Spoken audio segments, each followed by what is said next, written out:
Phoenix Nights. Chapter 1557. At this time, the mentality of Dong Qianfu and the others had completely changed. They were thinking about two things in their hearts.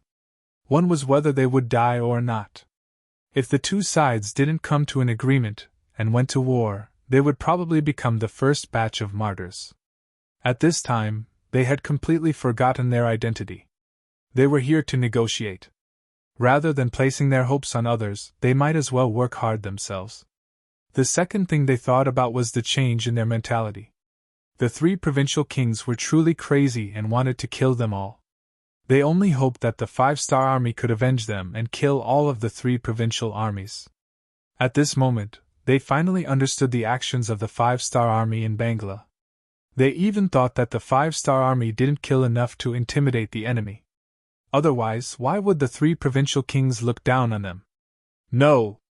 It should be said that they were ignoring them. Everyone knew how to talk high and mighty. Their words didn't have any substance and wouldn't resonate with others. However, if they were in the same situation, they probably wouldn't say any lies, big words, or empty words. From this, it could be seen that Yang Qindong brought these 18 people with different views on war here. The effect was already evident. As the saying goes, if you don't manage the household, you don't know the cost of firewood and rice. Presumably, if they could survive, their opinions would definitely change if there was a war in the future. It was even possible for them to become staunch supporters of war. From this point alone, Yang Qindong's arrangement was correct. In the future, if someone wanted to talk about the cruelty of war and wanted to use benevolence or universal love to talk about it, they only needed to follow the example. Presumably, those dissenting voices would be completely suppressed. Dong Qianfu and the others spent every day trembling in fear. They didn't know what would happen in the next second. It was like when the door to the courtyard was suddenly opened and Qin Tian suddenly appeared in front of everyone. They instinctively didn't know what was going on. What did this person want to do? As the most trusted minister of the three provincial kings, Qin Tian could definitely be called the #1 civil official. Many times, his opinions could influence Zhu Huihua. Such a busy and important person suddenly appeared in the small courtyard. Dong Qianfu and the others were only stunned for a moment before they came to their senses and hurriedly stood up and saluted. Logically speaking, with everyone's status, especially Dong Qianfu, who was already the vice minister of a department, people like him had the opportunity to take charge of a region and become a provincial governor at any time. His status had already far surpassed Zhu Huihua's subordinate Qin Tian, who only had a territory of 3 provinces. However, under the eaves of others, he had no choice but to lower his head. In order to survive and complete the mission, Dong Qianfu had to learn how to humble himself. So it's Lord Qin. Excuse me for not going out to meet you. Dong Qianfu stood up to greet Qin Tian. Although he was happy to be able to talk to Qin Tian, on the surface, Dong Qianfu still had an unhurried appearance. He probably knew that at this time, he was not only representing himself, but also the powerful Yang faction. Haha, Minister Dong is too polite. Hello everyone. Qin Tian smiled and greeted everyone. His face was brimming with sincerity. If they were just a group of negotiators, based on Zhu Huihua's trust, Qin Tian really did not put them in his eyes. However, at this moment, he had no choice but to put on an act. This was closely related to the mission he had accepted. Zhu Huihua had just given him a very important mission. If he wanted to complete this mission, he needed the cooperation of Dong Qianfu and the others in front of him. Although he did not think that this mission had a chance of success, in order to gain the most trust, he decided to take a gamble and give it a try. Being able to speak eloquently was one of Qin Tian's greatest abilities. With his intention, everyone sat together and began to talk. The topic was led in the direction of the result he wanted. At first, everyone was very happy with Qin Tian's goodwill and even his humble attitude. Some people even began to suppress their pride in their hearts. See, in other people's territory, they still had to curry favor with him. Didn't this mean that Yang Xia was now so powerful that no one could be a match for him? However, as the conversation deepened, Chen Tian changed his way of speaking his thoughts and put forward his request. Everyone was speechless, and the pride that had just risen was suppressed back into the bottom of their hearts. As the leader of the 18 people, Dong Qianfu was even more furious. He loudly rebuked. "This is simply impossible. We will never agree to this request of yours." "That's right." Deputy Director Yan Lianshui, who was second only to Dong Qianfu among the 18 people, also spoke up. "If there is anything you want to discuss, you can discuss it with us. We are here on behalf of Yangxia. There are many things that Minister Dong can make the decision on. However, I don't know why you want to see Bugnam of Gojoseon. You also want Bugnam of Gojoseon to personally visit Yunnan Manor. Isn't it said that a gentleman does not stand under a collapsing wall?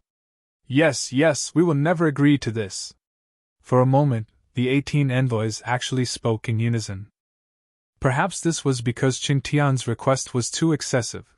But how could it not be because they all knew that they could not agree to this request, nor did they have the authority to agree to it? What kind of joke was this? Inviting Yang Qindong to enter Yunnan Manor, and not allowing him to bring more than 500 soldiers? Such excessive conditions were probably something that no one in Yangxia would agree to, right? How could they agree so easily? And even if they did agree, what would it do? Although Dong Qianfu and the other 18 people were very afraid of death, they were more worried about the safety of their families and clansmen. If because of them, Yang Qindong was in danger and something happened to him, at that time, they were afraid that they and their families would be finished together. Not only that, but their reputations might also go down in history. That was the greatest harm to scholars. Seeing that Dong Qianfu and the other 18 people were filled with anger, Qin Tian was not angry or anxious. All of this was within his expectations. He did not expect to be able to persuade them with his glib tongue. He came here to deliver the message. Whether it would succeed or not, he did not have much hope. Everyone, don't be anxious. Since it is a negotiation, then of course it is a negotiation. To put it bluntly, we will propose conditions to each other, and everyone will discuss it. Like this. As long as Bugnam of Gojoseon is willing to show his sincerity and not bring more than 500 soldiers into Yunnan Manor, then we will recognize his magnanimity. Our 3 provincial kings will not only apologize to Bugnam of Gojoseon for the previous misunderstanding, but also be willing to give up Guangxi, Yunnan, and Gui province. Qin Tian threw out a bomb as soon as he opened his mouth. Hearing this, Dong Qianfu and the others were stunned. Didn't this mean that as long as Yang Qindong was willing to come personally, the problem of the 3 provinces would be easily solved and this place would become one of Yangxia's forces? Wasn't this the main purpose of Dong Qianfu and the others coming here? Taking advantage of this moment of silence, Qin Tian continued to speak. Everyone, our 3 provincial kings have now shown their sincerity. Next, it is up to Bugnam of Gojoseon. I think this matter should be reported and handed over to the higher-ups to make the final decision. I will wait here for your good news. Goodbye. Qin Tian left.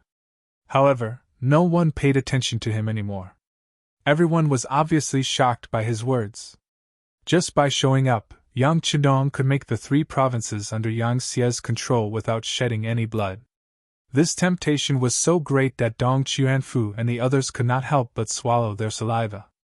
It took a while for everyone to react, but Qin Tian was already nowhere to be found. Everyone's gaze fell on Dong Qianfu.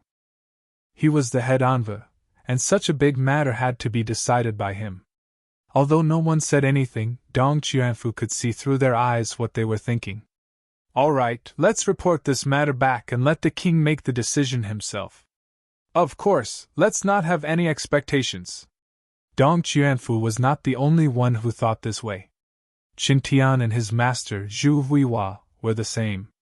They did not think that doing this would make Yang Qindong come. Because of this, after Qin Tian walked out of the diplomatic mission's courtyard, a rumor began to take root and sprout in the 3 provinces. Have you heard?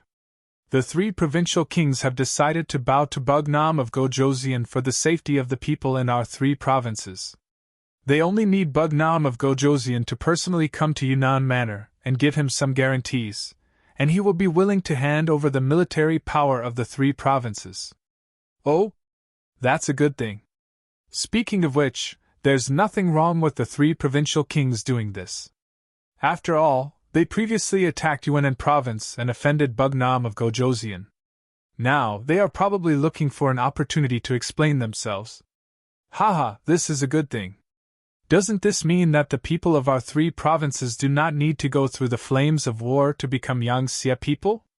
I heard that the Han people in Yangxia have a very honorable status. Sigh, that's not necessarily true. Now that the 3 provincial kings have shown their attitude, it's still unknown whether Bugnam of Gojoseon will agree. Have you forgotten? Previously, someone said that the 5-star army first assassinated their king in Bangra, then used cruel methods to burn and kill many cities and people. This was all because Bangra had previously contributed to Yangxia's Myanmar province. It just so happens that the 3 provincial kings also attacked Yunnan province. Will they use the same methods on the 3 provinces under our feet? These words immediately attracted the attention of others. Someone immediately said, "That's not very likely. Bugnam of Gojoseon has deep feelings for the Han people. Bangra is a foreign race. How could they use such methods on us?" Chapter 1558. That might not be the case. Who can guess what the people in power want to do? As for the fact that the 3 provinces are all Han, that's true. However, there are so many Han in the world. Even if we die, the other Han will still be around. In a few years, the population will continue to increase, so it doesn't matter if the 3 provinces have us or not. Phew! Doesn't that mean that if Bugnam of Gojoseon doesn't agree to come to Yunnan Manor and accept the allegiance of the 3 provincial kings, then there will be a huge war, and everyone will be in danger? You're smart, brother. That's the truth, so let's pray that Bugnam of Gojoseon will agree. If he doesn't, then it means that he wants to kill us. I will join the army and fight against the 5-star army. No matter how much they have done for the rise of the Han, if they want to kill me and my family, then they are my enemies. I will hand over the 100 jin and fight them to the death. That's right, that's what I think too. I will also mobilize my family to fight them to the end. Similar conversations continued to spread. After Qin Tian received Zhu Huying's order to deliberately spread these rumors, the news quickly swept across the 3 provinces like a gust of wind. More and more people came to know about it, and various theories and voices emerged one after another. However, from the beginning to the end, none of these conversations mentioned Zhu Huying's request for Yang Qindong to not bring more than 500 men with him. The people were being deceived, but no one mentioned it. It was a trap in itself. This was also why Moge gave Zhu Huying the idea. It would be best if the matter was successful. When Yang Qindong brought 500 soldiers into Yunnan Manor, he would be a fish on the chopping board. However, once something happened to Yang Qindong, Yangxia would be in chaos. At that time, who would have the time to cause trouble for Zhu Huying? Not only that, it would also be a good opportunity for Zhu Huihua to show off his might and quickly encroach on Yangxia's territory. If he failed, Zhu Huihua would not lose anything. On the contrary, he would have many more soldiers in his hands, and he would have more power to fight against the 5-star army. Success or failure was a good thing for him. This was also why Zhu Huichun listened to Moge's advice after some hesitation. Although by doing so, he would inevitably offend Yang Qindong, but even if he did not do this, how good would the result be? The rumors were still spreading. Dong Qianfu and the others in the small courtyard were completely unaware of this.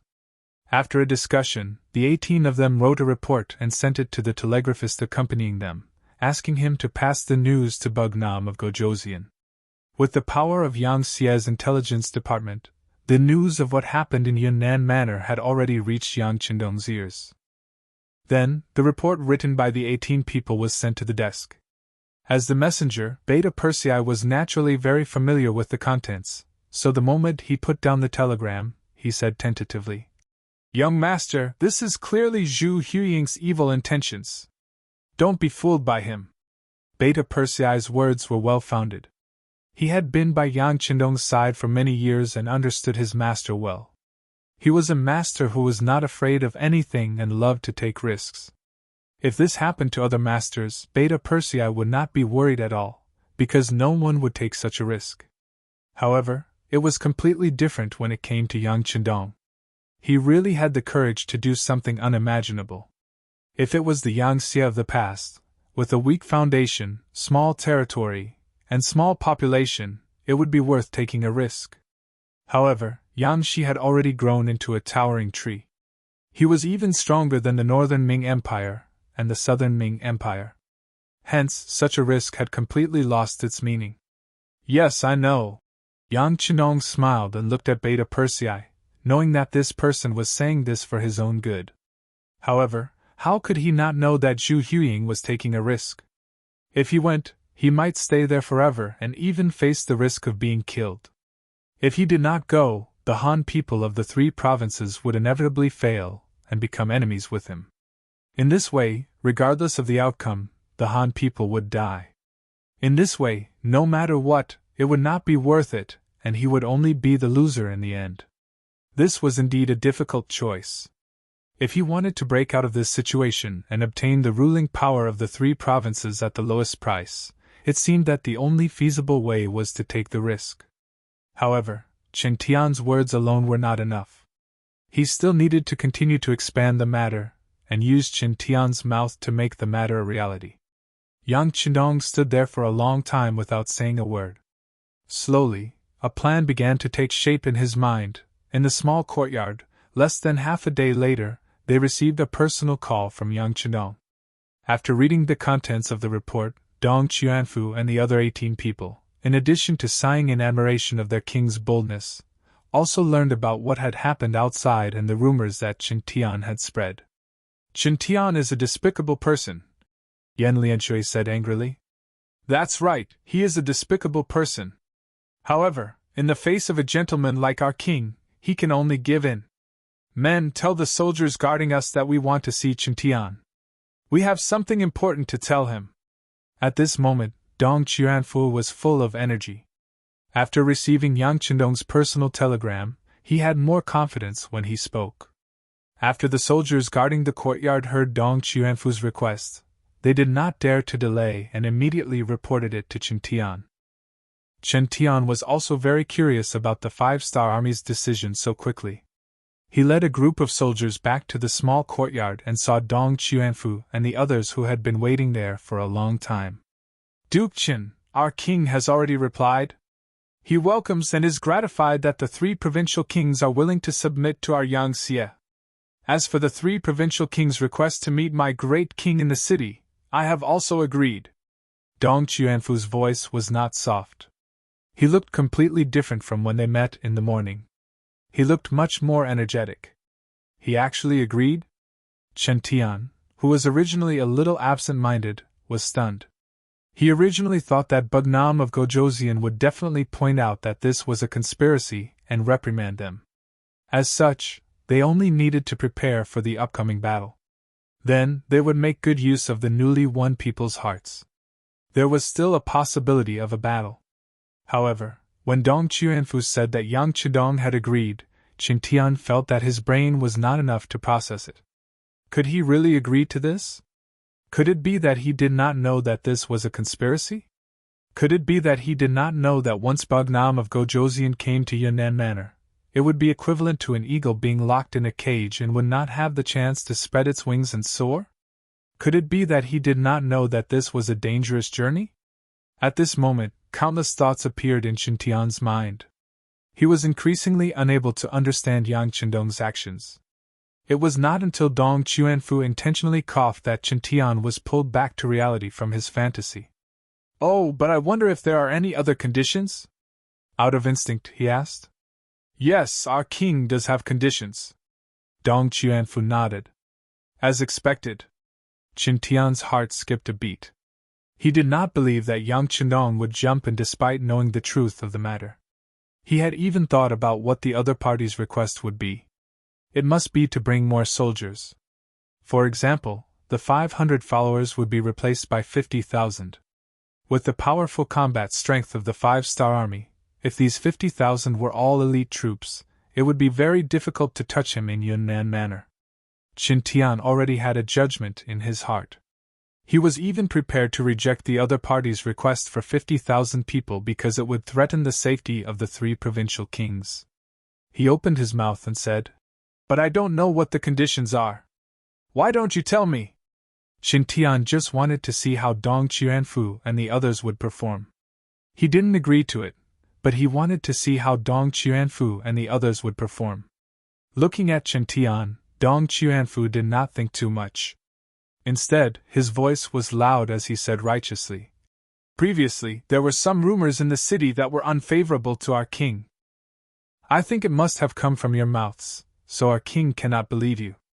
It's coming," Qin Tian thought in his heart. However, he did not stop him. Instead, he wanted to watch Dong Qianfu continue his performance. He only needed to wait for the other party to finish speaking before he would completely deny it. At this time, Dong Qianfu was still talking to himself. Who knows if the 3 provincial kings will do anything else? In order to dispel our king's concerns and to make the truth of the matter public, you only need to send out official documents to the people of the 3 provinces. Tell them that the 3 provincial kings intend to submit to our king. Everything will wait until our king enters Yunnan manor. After ensuring his safety, the authority of the 3 provinces will be handed over. Then, Bugnam of Gojoseon will come here and take over everything. No, that's too much. Qin Tian didn't even pay attention to what Dong Qianfu was saying and directly denied it. Then, with an angry look, he snorted coldly and said, "This is simply because Wu Nan King doesn't trust my king. If that's the case, is there still a need to negotiate?" Not only were Dong Qianfu and the 17 members of the diplomatic mission stunned by Qin Tian's words, but even the personal guards behind Qin Tian were stunned. They did not understand how their master's words had anything to do with Dong Qianfu's request. At this time, Qin Tian also felt that something was wrong. This could be seen from the faces of Dong Qianfu and the others. Out of the corner of his eyes, he glanced at the bodyguards beside him. When he saw that they were also looking at him in surprise, he knew that this was bad. Obviously, Dong Qianfu wasn't talking about how many soldiers he would bring into Southern Cloud Manor. He forced a smile and said, "I'm sorry, Minister Dong. I've been busy recently, so I was distracted by other things. I will have to trouble you to say it again." Chapter 1559. Although Dong Qianfu was puzzled by Qin Tian's behavior, he did not think too much about it, and repeated what he had just said. This time, Qin Tian could be said to have heard it very clearly. Because of this, he was very surprised. With just this request, Yang Qindong would bring 500 followers into Yunnan Manor? Was he not worried about his own safety? Puzzled, he repeated his question. "Just this one request?" "Yes. Just this one request, but these notices must be posted all over the streets and alleys of the 3 provinces so that all the people know about this. At that time, my king will come to Yunnan Manor and give the 3 provincial kings a chance to turn over a new leaf."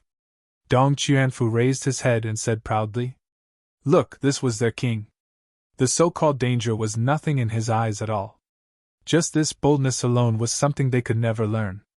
"Okay, no problem." Qin Tian agreed immediately. He just wanted to spread the news and let the people of the 3 provinces know. But what was the use of this? To threaten the people? Ha! At that time, ordinary people did not have any status. Often, when the noblemen and officials said that the country was prosperous and the people were at peace, they were referring to the scholars and the noble families because they were often with the noblemen. In the eyes of the noblemen, if these people were satisfied, then the people of the world would be satisfied. Because of this, Qin Tian really did not know the use of Yang Qindong's request. So what if the people of the 3 provinces were at his beck and call? Could these people turn the world upside down? The result of this meeting was a happy ending. After Qin Tian left, he went to see Zhu Huiyun and told him about Dong Qianfu and the others, or rather Yang Qindong's request.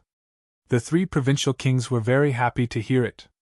Ha ha ha, great news, great news. As long as Yang Qindong enters Yunnan Manor, he will be the prey in our eyes. He will not be able to turn the world upside down. At that time, we will be able to use the emperor to order his vassals. No matter how big the territory and how much wealth, it will be ours. Qingong, let's go and settle this matter immediately. In order to prevent any undue delay, this matter has to be done quickly. Also, send someone to keep an eye on Yunnan Manor to prevent this Bugnam of Gojoseon from secretly sending people into the city. Yang Qindong's strength, although Zhu Huitu didn't experience it too much, but looking at the opponents he dealt with, he knew that this person was very powerful. In order to prevent the other party from playing any tricks in the dark, he had to strengthen his control over Southern Cloud Manor, especially in terms of military force. As for public opinion, Zhu Huiqin really didn't care. As long as he had money, food, and soldiers, ordinary people would have to look up to him. After getting a positive answer, Qin Tian went to work with a face full of joy. Once Zhu Huiqin really became a great emperor, he would have the power to meddle with Yang Xie.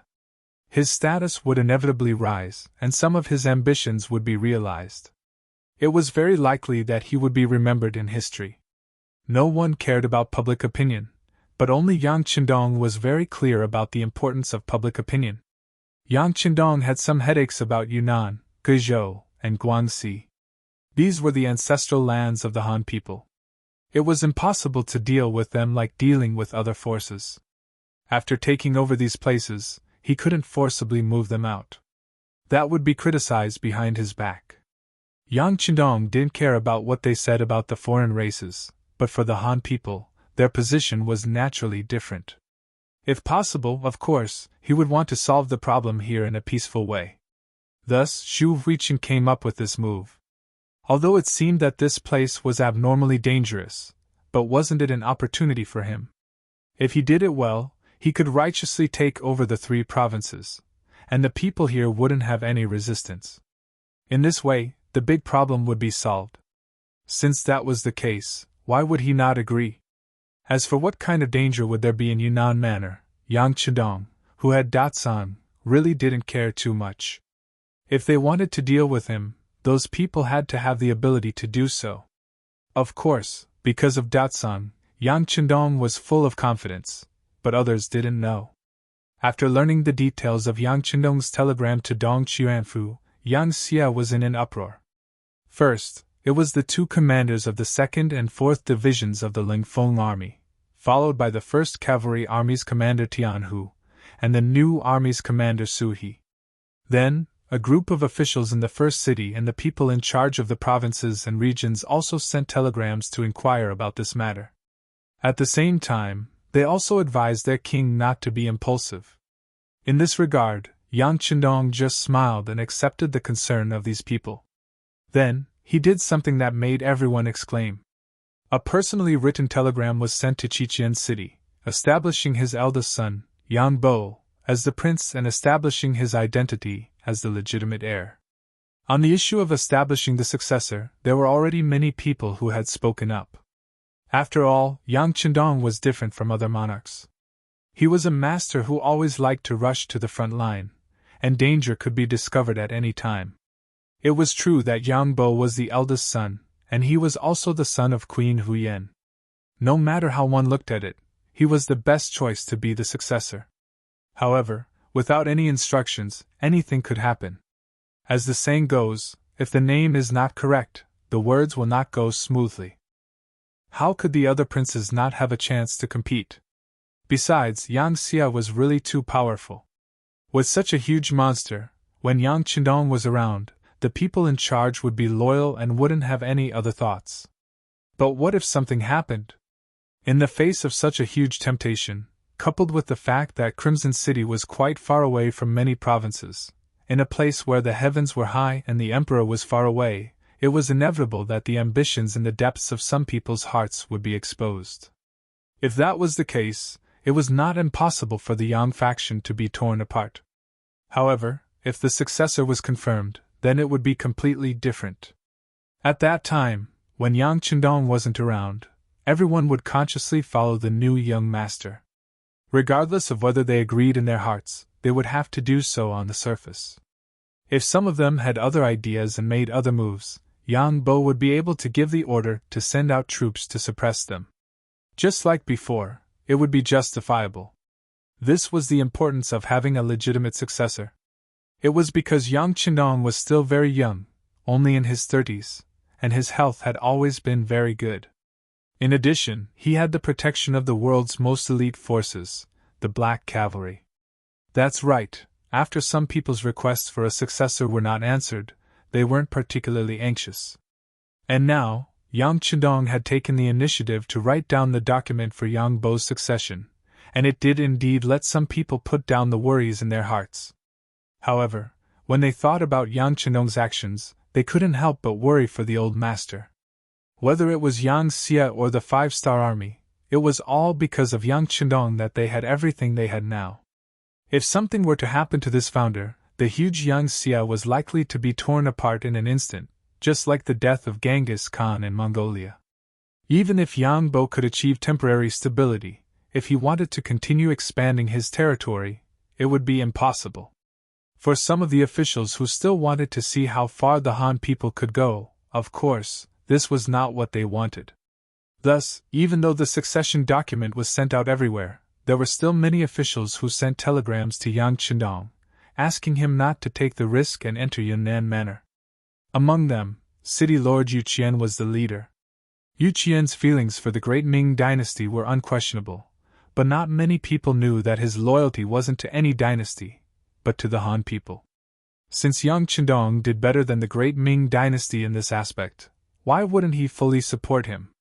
This could be seen from the fact that he called Yang Qindong king and had his son become an official. He also did his best to assist him. Yu Qian thought that even if he couldn't see the day when the Han people unified the world, his son and grandson had to see it and participate in it. But now, just as the hope was getting bigger and bigger, Yang Qindong wanted to take the initiative to take the risk, so how could he let it go? If Yang Qindong hadn't sent a telegram to Yang Wu and Deputy City Lord Luan Shaochen in Crimson City to keep an eye on Yu Qian, he probably would have already boarded a ship and rushed over. Even so, Yu Qian still sent 3 telegrams a day to express his determination and also warned Yang Qindong not to take the risk. The public opinion could be fought for in the future, but he couldn't take the risk and regret it for the rest of his life. Imperial Palace of Crimson City. Yang Bo, who was already 10 years old, had already grown into a handsome young man. Ever since his father left Crimson City 6 years ago, he had not returned. In other words, Yang Bo, who was already 10 years old, had not seen his father for more than 6 years. However, this did not affect the glorious image of Yang Qindong in his heart. Putting aside everything else, in the past 6 years, Yang Qindong had restored the Far Eastern province and taken down Eastern Europe and Central Asia. He had destroyed countless countries and increased the wealth, territory, and population of the Yangtze. It wouldn't be long before news of a great victory came from the front. When the little Yang Bo heard this, he felt a sense of pride and glory. From how he saw it, this was why his father was so amazing, and he felt proud to have such a father. With his father as his role model, Yang Bo did not live a pampered life because of his status as the crown prince. On the contrary, he worked even harder than the children of other families. He studied and learned how to wield his saber, and he had done some research on firearms. As the Empress Mother, Huyen naturally gave her full support. Whatever Yang Bo wanted to learn, the top talents in the entire Crimson City could be his teachers, allowing him to ask any questions he wanted. With great support, Yang Bo was more opinionated than his peers, and he was also more mature. He had always thought that he had to work hard so that when his father returned to Crimson City, he would be praised by his father. He wanted to enjoy the fatherly love and praise that only children could enjoy. Chapter 1560. But now, a document had spread to every province in Yangtze. He had become a prince, and the first in line to inherit the throne. After knowing what this meant from his teacher, Yang Qindong was not only unhappy, but he personally wrote a telegram and sent it to young Chidong. The meaning was not complicated. As a son, he missed his father. He wanted to see his father, and enjoyed the joy that young Chidong brought him when he touched his little head. As a son, he didn't want his father to take risks, because his father was his everything. As the son of a king, and a possible king in the future, he understood his father's approach. He wished his father a triumphant return, and would wait for his safe return. But if things did not work out, he would take the initiative to start everything and fulfill Yang Chinong's wish to let the Han people stand at the top of the world. This telegram was respectfully sent to Yang Chinong by Beta Persei. After reading the contents of the telegram, Yang Chinong had mixed feelings. He sighed in his heart. His son had finally grown up. She couldn't help but murmur in her heart, "Boer, don't worry. Your father won't be in trouble so easily. I will lead you to a higher peak. I will watch you get married and have children. I will watch the day you rule this world. Order, prepare to set off for Yunnan Manor." At this moment, Yang Chinong's face was full of high spirits. He wanted to set an example for his son. He wanted to make everything impossible possible. According to the news, the kings of the 3 provinces had already posted notices, stating that as long as King Wu Nan, Yang Chinong, was willing to condescend to the Southern Cloud Manor, the king of the 3 provinces, Zhu Huixian, would be moved by his sincerity. The 3 provinces might surrender without a fight and become part of Yang Chinong's territory. When the notice was posted, the local people were overjoyed. They had long heard about the treatment of the Han people in Yangtze's territory. Not only did everyone have a grain field, but they were also given houses to live in. Those with skills could also work in factories to earn money. It was said that many people who went there first not only did not have enough food at home, but also had meat on the table during the new year. All of this was undoubtedly a fairy-like life for the ordinary people. If it was not because they were too far away or because the village officials and officials at all levels were too strict, they would have fled and sought refuge. Now, they could become a member of Yangtze without moving and enjoy all kinds of good policies.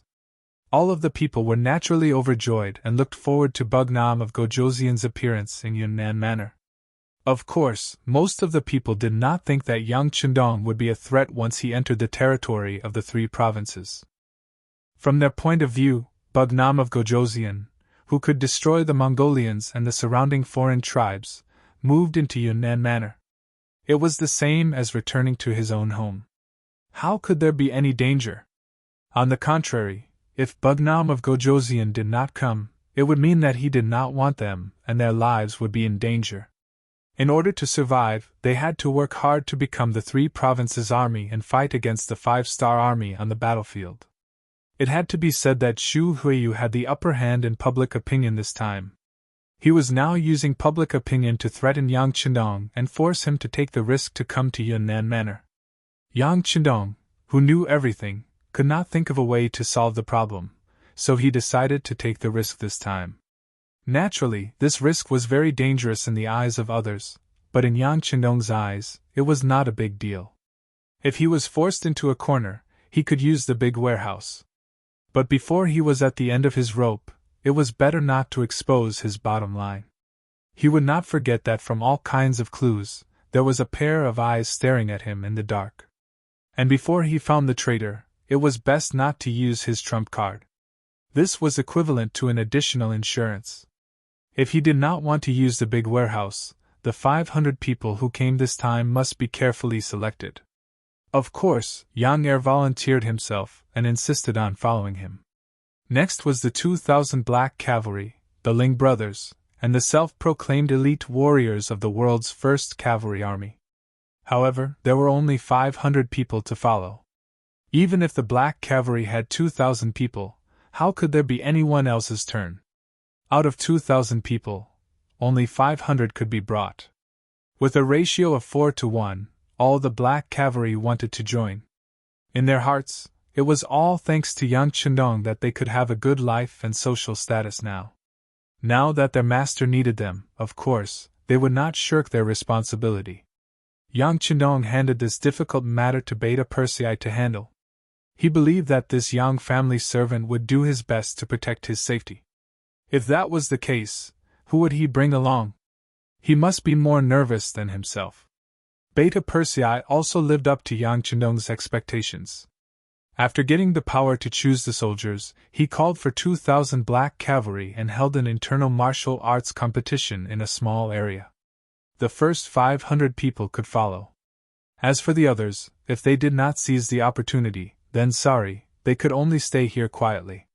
In the afternoon, 500 of the most elite black cavalry were selected. Beta Persei immediately transferred a batch of firearms to them. Then, under the worried eyes of the 5-star army generals, they went straight from Beijiang Prefecture to Yunnan Prefecture under the banner of Bugnam of Gojoseon. After Yang Chendong arrived at Beijiang Prefecture, Wang Zhanjiang, one of the 3 provincial generals outside the city, retreated with his army. He came on this trip full of confidence. The army of 150,000 looked like they were bound to invade the entire Vietnamese province. In Wang Zhanjiang's mind, he suddenly appeared in Vietnamese province and had the advantage of military strength. Even if he could not conquer the entire Vietnamese province, he could at least occupy half of it. However, he did not expect that Beijiang Prefecture alone would be able to stop him here. With the cooperation of the 1st Division of the Cold Front Division, he did not gain the slightest advantage no matter how hard he tried. He also did not see any hope of attacking the city. Therefore, when Yang Chendong appeared with the main army, he turned around and fled. Wang Zhanjiang's luck was very bad. When he led his troops back to Langsun, he was heavily injured by Ching Hu of the 1st Division of the Cold Front Division, causing him to flee like a stray dog. On the way back, in order to make himself look less miserable, he even ordered his Kiliarchs to capture many able-bodied men from nearby villages to supplement the army. However, what he did not know was that among the able-bodied men he captured, 2,000 of them were from the 1st Division of the Cold Front Division. One by one, they disguised themselves as ordinary people and were scattered all over the place. Then, they were caught and found by the 3 provinces' army and brought back to the Southern Cloud Mansion in a grand manner. Although these 2,000 men were scattered among the various armies, they were already prepared. As long as Chen Hu, as the commander, gave the order, they would immediately gather and do more things. The existence of these people was also one of the trump cards that Yang Chendong dared to enter Yunnan Prefecture. Since both sides had reached a temporary truce agreement, Yang Chendong had already set off for Yunnan Prefecture with 500 black cavalry. Naturally, they did not encounter any obstacles along the way. Moreover, the armies and officials of the 3 provincial kings would come out to greet them as a sign of friendship. This allowed Yang Chendong and his troops to get closer and closer to Yunnan Prefecture. In Yunnan Prefecture. At this moment, Zhu Huichuan's face was flushed, and he was extremely excited. Previously, when he heard Mogui's suggestion, he did not think it was feasible. At least, if he was Yang Chendong, he would never take the risk to come to Yunnan Prefecture.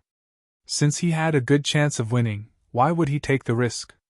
However, Yang Chendong actually agreed and even appointed his eldest son, Yang Bo, as the prince. This meant that he was ready to break the hatchet and sink the boat. When Zhu Huiqiu thought about how long it would take for Yang Chendong to appear in front of him, and even be controlled by him, then he might indirectly control the entire Yang family. His heart began to beat faster and faster, and it didn't slow down. In his excitement, he secretly mobilized the elite forces in his hands to get closer to Yunnan Prefecture. What he needed to do was to wait for Yang Chendong to enter the city and find the right opportunity to control him for his own use.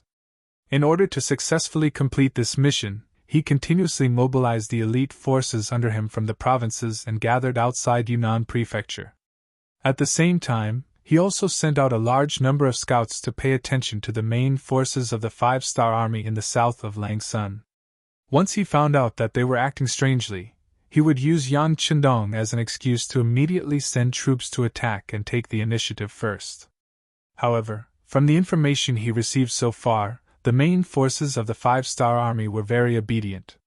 They seemed to believe that Yang Chendong could succeed in the peace talks and did not have the slightest intention of moving to the 3 provinces. This made Zhu Huichun feel relieved, but at the same time, he cursed the stupidity of the 5-star army in his heart.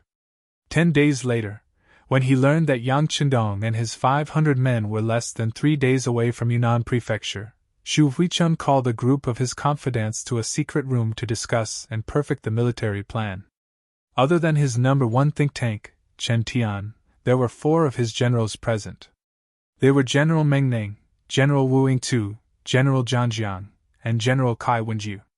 Over the years, Xu Huichun had been constantly developing and expanding his strength and had gathered a group of capable people. For example, these 4 generals were one of them. There was also General Luo Guan who guarded Yunnan, General Jiang Wuqing who guarded Guangxi, and General Bai Kun who guarded Guangxi. In the secret room, the 6 of them met, and Xu Huichun took the lead to announce the final plan, which was how to capture Yang Chendong alive and not kill him. Of course, if Yang Chendong died, Yang Xia would fall into chaos. However, for the sake of benefits, Xu Huichun did not want to see a chaotic Yang Xia. What he wanted was to use them for his own purposes.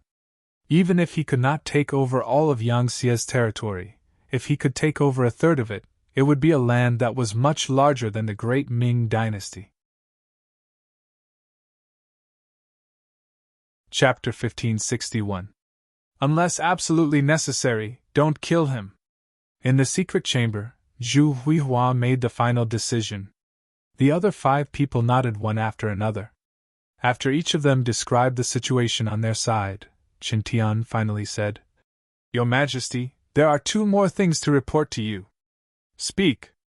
Seeing that Qin Tian was so formal, Zhu Huihua's attitude was also extremely serious.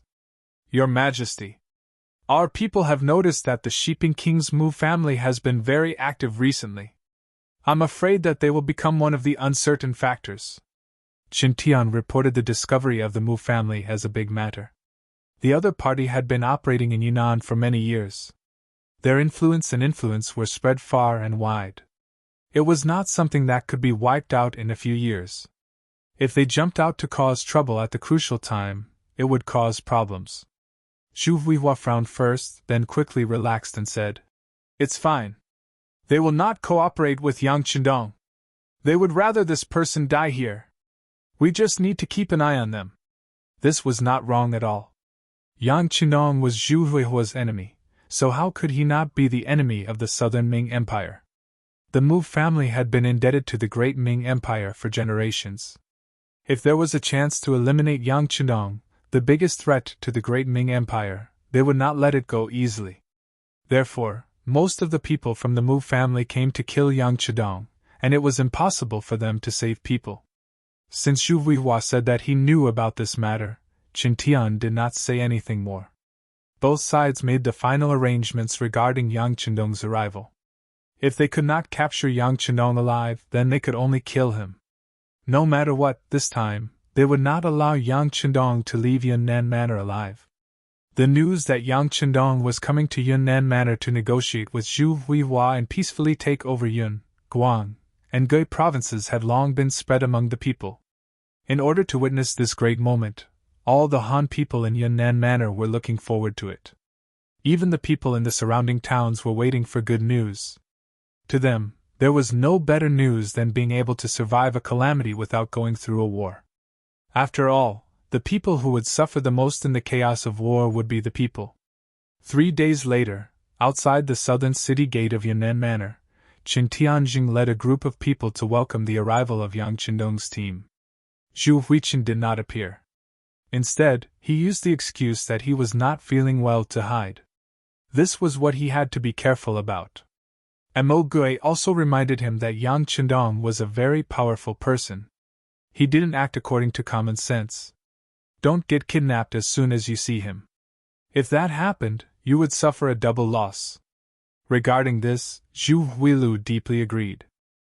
In order to prevent Yang Chendong from having the opportunity to deal with or capture him alive, before the situation was under control, he would not meet with Yang Chendong.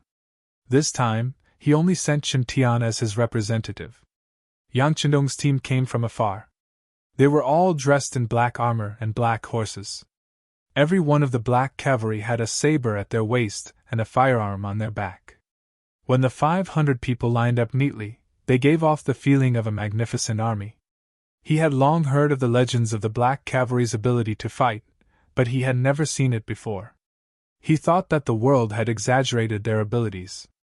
But when they faced each other, Qin Tian felt a strong murderous aura rushing towards him. At this moment, his expression changed greatly. He couldn't help but think to himself, it's only 500 black cavalry, but they already give off the feeling of a magnificent army. It's invincible. If there were 2,000 black cavalry, even if he sent out 20 or 30,000 people, he wouldn't be able to cause any damage to the enemy in a short time. Thank goodness, thank goodness.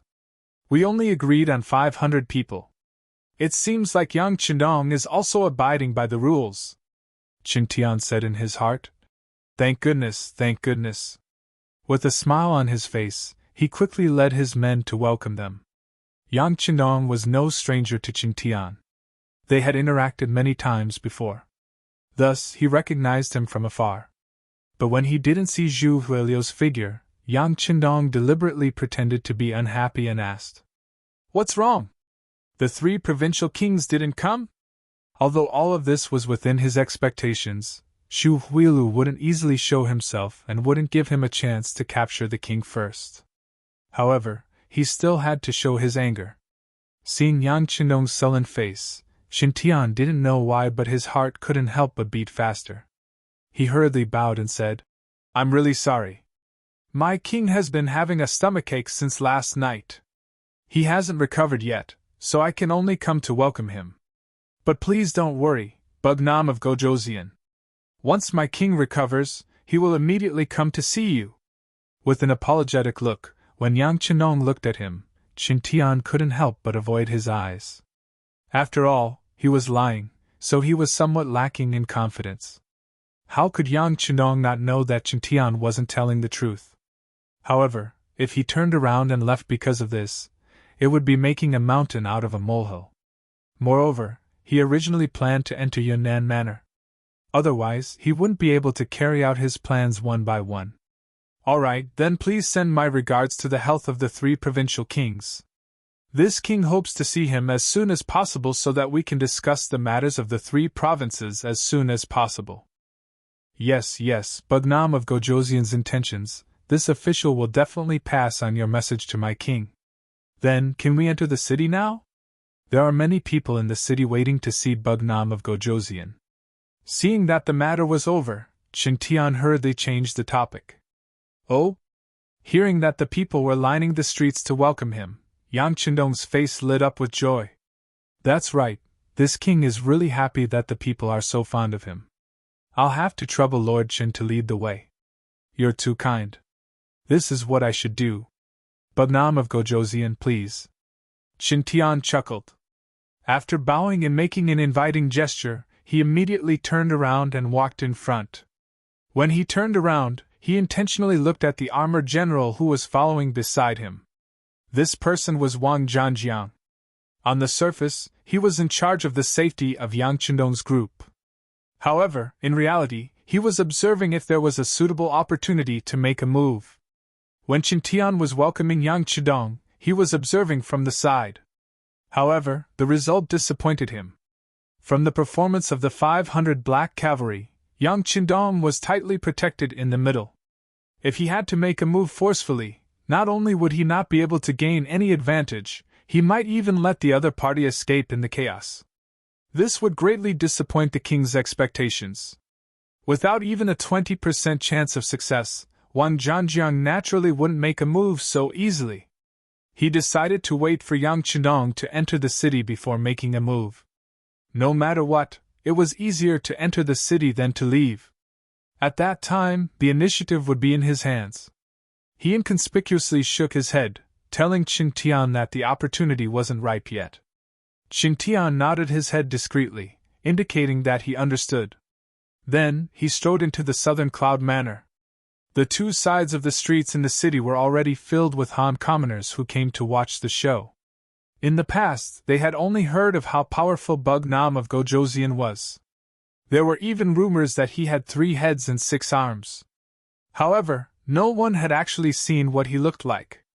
Now that there was a chance to see his true appearance, who would be willing to let go of such an opportunity? Regarding the commoners in the city who were surrounding the 2 sides of the street, Xu Huiyun and his subordinates discussed and didn't disperse them. After all, the commoners were the most insignificant existence to them. They didn't care about the so-called true public opinion. If they wanted to watch, then they could come and watch. This way, Yang Chudong would lower his guard. After all, with so many commoners watching, the other party would definitely think that they were sincere in negotiating. This would be beneficial to them. However, Zhu Huiyun didn't even think about it.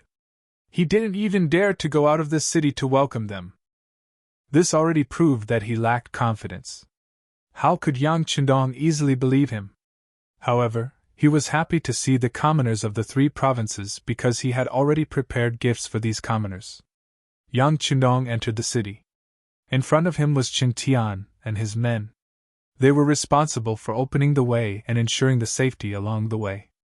Every 2 steps, there was a soldier from the 3 provinces guarding the place. They looked as if they were facing a great enemy. However, they weren't targeting the 5-star army, but the people from Shiping King's Mu family. They were afraid that their appearance would disrupt their king's plan. Yang Chudong entering the city was equivalent to entering Zhu Huiyun's pot. How he wanted to see it all depended on his mood. However, if Yang Chudong died here at this time, it wouldn't meet the conditions for him to maximize his benefits. Therefore, they could only guard against the Mu family's army. It was reasonable for the soldiers on the street to be so nervous. Although Qin Tian was walking in front, his attention was always on the people behind him. When he saw Yang Chudong entering the city under the protection of 500 black cavalry, he breathed a long sigh of relief. He was worried that the other party would leave without even entering the city gate. In that case, all the plans would be child's play. But now, the other party had entered the city, and everything that followed was no longer up to the other party. The black cavalry entered the city. Yang Chudong, who was riding on the only white horse, the white dragon, was greeted by the curious gazes of the commoners. At that moment, he also put a smile on his face, showing a refreshing appearance. But his lips moved slightly. Beta Persei, you can move now. Come on, it's time to distribute the flyers. In the future, everyone will be a family. After joining the Yangtze, all Han people must first apply for an identity certificate. Then, with the identity certificate, each person can receive 20 mu of fertile land. Not only that, with the proof of Han nationality, whether it's farming, business, or other things, you can be exempted from 30% of the tax. If you are willing to go to other provinces under the Yangtze, you can get more fertile land, ranging from 50 mu to 100 mu. Chapter 1562. Come everyone, take a look. With your identity as a Han citizen, you can buy rice, grain, and oil at a 20% discount in Yangtze's territory in the future. Shouts and cries rang out one after another. The black cavalry, who were already prepared, took out the printed flyers and handed them to the commoners on the streets. In an instant, many of the commoners had such leaflets in their hands. Although some of them were illiterate, they could understand the language. When they heard the descriptions from the Black Knight Dragon Guards, their eyes were already dazzled. They looked at the leaflet in their hands and carefully put it away. They decided to go back and find someone who could read to listen to what was written on it. The Black Cavalry Dragon Guard's actions were truly beyond Qin Tian and the others' expectations. Wang Zhangjiang's eyes widened as he leaned closer to Qin Tian and whispered, Lord Chen, do you need us to go and stop these people? How could Qin Tian not know that Yang Chudong was trying to win the hearts of the people? However, a little impatience would spoil a great plan. There were so many people on the streets. If they were to make a move, the consequences would be unpredictable. If Yang Chudong were to escape in the chaos, then the loss would outweigh the gain. Qin Tian, who did not dare to take the risk, could only grit his teeth and say, Let them distribute. As long as something happens to Bugnam of Gojoseon, these flyers will naturally be useless. It's fine. Just like that, Without anyone stopping them, the 500 black cavalry's bulging chests quickly deflated. The 100,000 flyers were all distributed. Yang Chenong smiled with satisfaction. He believed that after these policies were made known to the people, there would be a huge change in the hearts of the people in the 3 provinces. This would be very helpful in promoting the subsequent takeover of this place. It could be said that the first thing he did after entering the city was successfully completed. Finally, after passing through the long street, under the guidance of Chen Tian and the others, they finally arrived at a relatively independent courtyard with 4 entrances. Apart from a courtyard, there were no other buildings in the area. It was very quiet. Along the way, no one came out to cause trouble. The move family members who originally wanted to jump out also restrained their impulse to make a move. Perhaps they also knew that under the protection of a large number of soldiers from the 3 provinces, Yang Chendong also had the extremely elite 500 black cavalry by his side to protect him. In addition, there were so many people on this street. Forcefully making a move would not gain the slightest advantage. But Nam of Gojoseon, this is the resting place that my king has prepared for you. Since there are too many of you, the 3-section courtyard nearby will also be given to you. Are you satisfied with that? Chen Tian asked with a smile. From his expression, there was not a trace of hostility. Not bad, I'm satisfied. Yang Chendong smiled and nodded. Beta Persei, who was standing at the side, shouted, Dao Xiao Ba Dao Jiang, lead the team in to investigate. Immediately, the 200 black cavalry dismounted and entered. After about a quarter of an hour, the 2 captains walked out and nodded at Beta Persei. Chen Tian was not surprised to see the black cavalry being so careful. He would not hide anyone in this courtyard. He did not think that such a lowly method would be able to take down Yang Chendong. Of course, it was not that he did not do anything. He also believed that Yang Chendong would be able to see through it, but there was nothing he could do. Banam of Gojoseon, you must be tired after such a long journey. Why don't you take a rest first? After that, someone will send food and drinks. Everything will wait for my king to recover before starting the peace talks immediately. Is that okay? Seeing that the matter was settled, Chen Tian cupped his hands and prepared to leave. Thank you for your trouble, Master Chen. I won't see you out. Yang Chendong still had a smile on his face. I wouldn't dare. Goodbye. After Chen Tian said this, he turned to General Wang Zhanjiang and said, Leave 1,000 soldiers outside the courtyard. They must ensure the safety of Bugnam of Gojoseon. Without orders, no one is allowed to approach this place. Otherwise, they will be killed without mercy. Please rest assured, Master Chen. Wang Zhanjiang replied happily. When Yang Chendong heard this, the smile on his face grew wider. This was clearly an act for him. On the surface, it was to protect them, but in reality, it was just to monitor them. After saying this, Chen Tian turned to look at Yang Chendong and said with a smile, This humble official will take his leave. Well said, well said. By the way, I will have to trouble you to send Dong Chuanfu and the others out of the city. Since I am here, there is no need for him to stay here. Yang Chendong made a timely request. Compared to Yang Chendong's importance, Dong Chuanfu was not even worth a fart. Chen Tian did not want to go against Yang Chendong over such a small matter, so he immediately nodded and agreed. After Chen Tian left, Yang Chendong also entered the courtyard. Then, he saw Beta Persei saying with an indignant expression, Young master, this humble one just took a look. There are 2 courtyards and a total of 6 doors. 2 of them are front doors, 2 back doors and 2 side doors. This is really not easy to defend.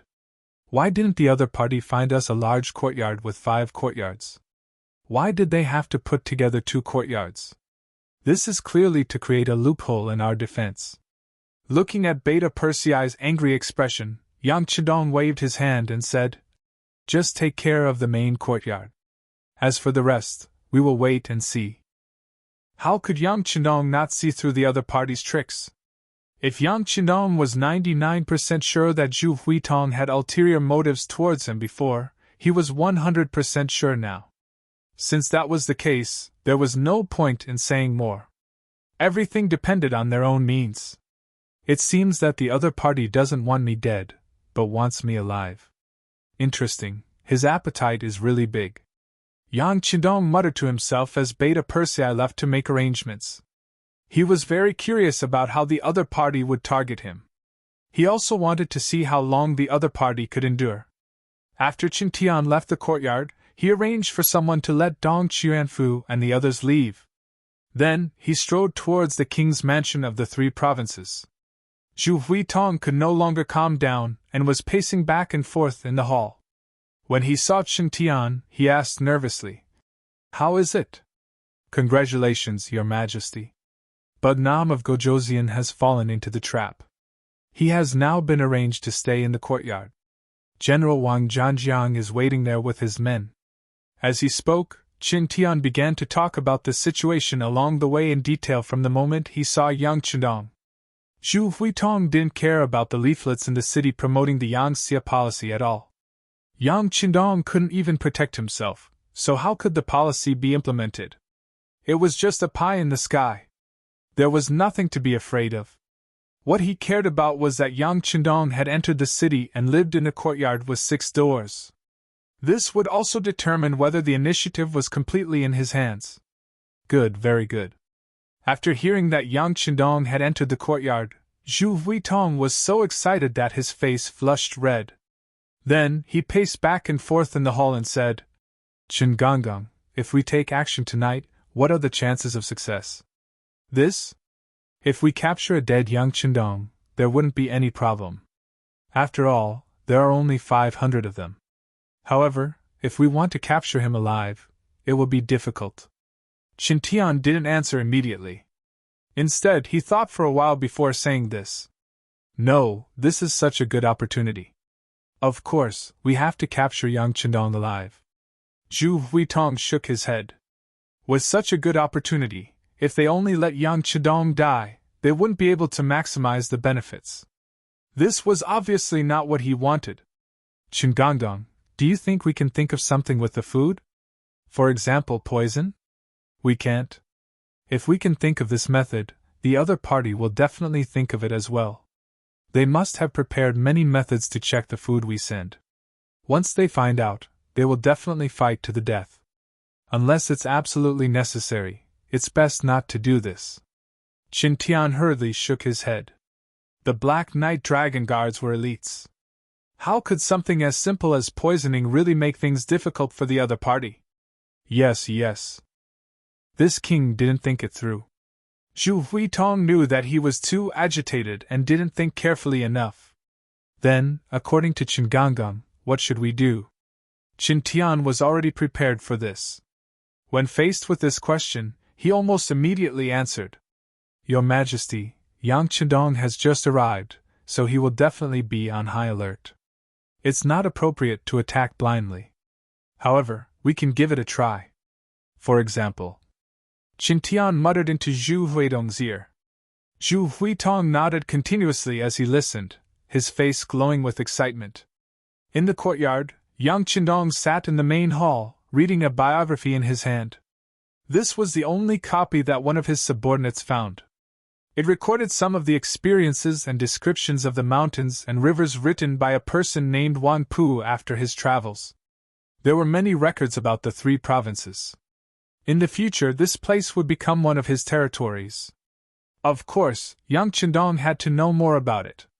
When Beta Persei finished arranging everything and entered the main hall, he secretly admired Yang Qindong in his heart when he saw him sitting there quietly reading a book. At this time, his young master was still calm. It was no wonder that he could conquer such a huge country. Seeing that Yang Qindong was reading, Beta Persei turned to leave. However, Yang Qindong spoke at this time. "Beta Persei, empty the row of rooms in the backyard. Someone will send something later. Just leave it there." "Something? What is it?" Beta Persei asked in confusion. He didn't receive any notice. This was Yunnan Manor, not Yang Xia's territory. How could someone send something here? Yang Qindong suddenly raised his head and looked at Beta Persei. That gaze made Beta Persei's heart tighten. He suddenly thought that it must be an extremely confidential matter. His question just now was obviously superfluous. He immediately said, "Yes, young master. I'll arrange for someone to empty that place." Chapter 1563. After he finished speaking, Beta Persei turned around and left after seeing that Yang Chendong had no intention of saying anything else. Leaving Yang Chendong alone in the main hall, he let out a sigh of relief. Of course, he would not let anyone else know about the secret of Datsun, not even Beta Persei. Yang Chendong was very clear about the principle that if the emperor did not keep the secret, he would lose his minister, and if the minister did not keep the secret, he would lose his chastity. Ever since the king of Bangla was assassinated, he always had a feeling that an invisible net was covering his head, and he always felt that someone was watching him in the dark. Although he had wanted to trace the origin of this feeling, unfortunately, there was nothing, because this was just a feeling he had. However, Yang Chendong believed this feeling without any evidence. And before he found the traitor, he would not easily trust anyone. Of course, he believed in people like Beta Persei who followed him all the time, but he could not guarantee that the people around Beta Persei were reliable. In order to reduce the complications, it was better not to tell anyone.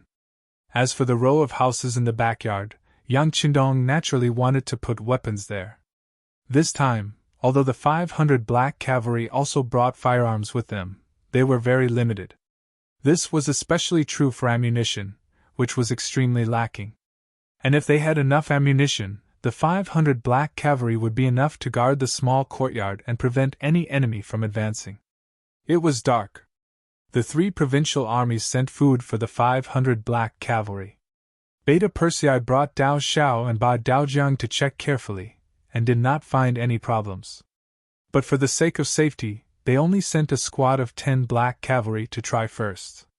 After seeing that there were no adverse reactions after an hour of eating, everyone began to eat. Yang Chendong agreed with everyone's caution. Although he did not think that the 3 provincial armies would do anything because it would only prove the other party's stupidity, it was better to be safe than sorry. After the meal, the small courtyard became quiet. A total of 500 black cavalry, a total of 200 people were arranged to be on night watch. They were hidden in every corner of the 2 courtyards, showing the caution of the black cavalry. The black cavalry was not only strong in individual combat, but also had a good sense of obedience and loyalty. What was more, they were cautious. When they should be bold, they would charge forward. When they should be careful, they would be extremely cautious like an embroidered woman. It was late at night. The figure of the night watchman walked past the street outside the door and sounded the 3rd night watch. Not long after the night watchman walked past the street, hundreds of black shadows suddenly appeared from everywhere and began to gather outside the street. These black-clothed people were extremely familiar with the terrain of this street. They avoided the sentries of the 3 provincial armies one after another, and arrived outside the small courtyard. Then, they gathered into a flood. From afar, there were about 150 people. Their footsteps were light, their movements nimble, their landing silent, and there was no wind when they moved. They were undoubtedly experts.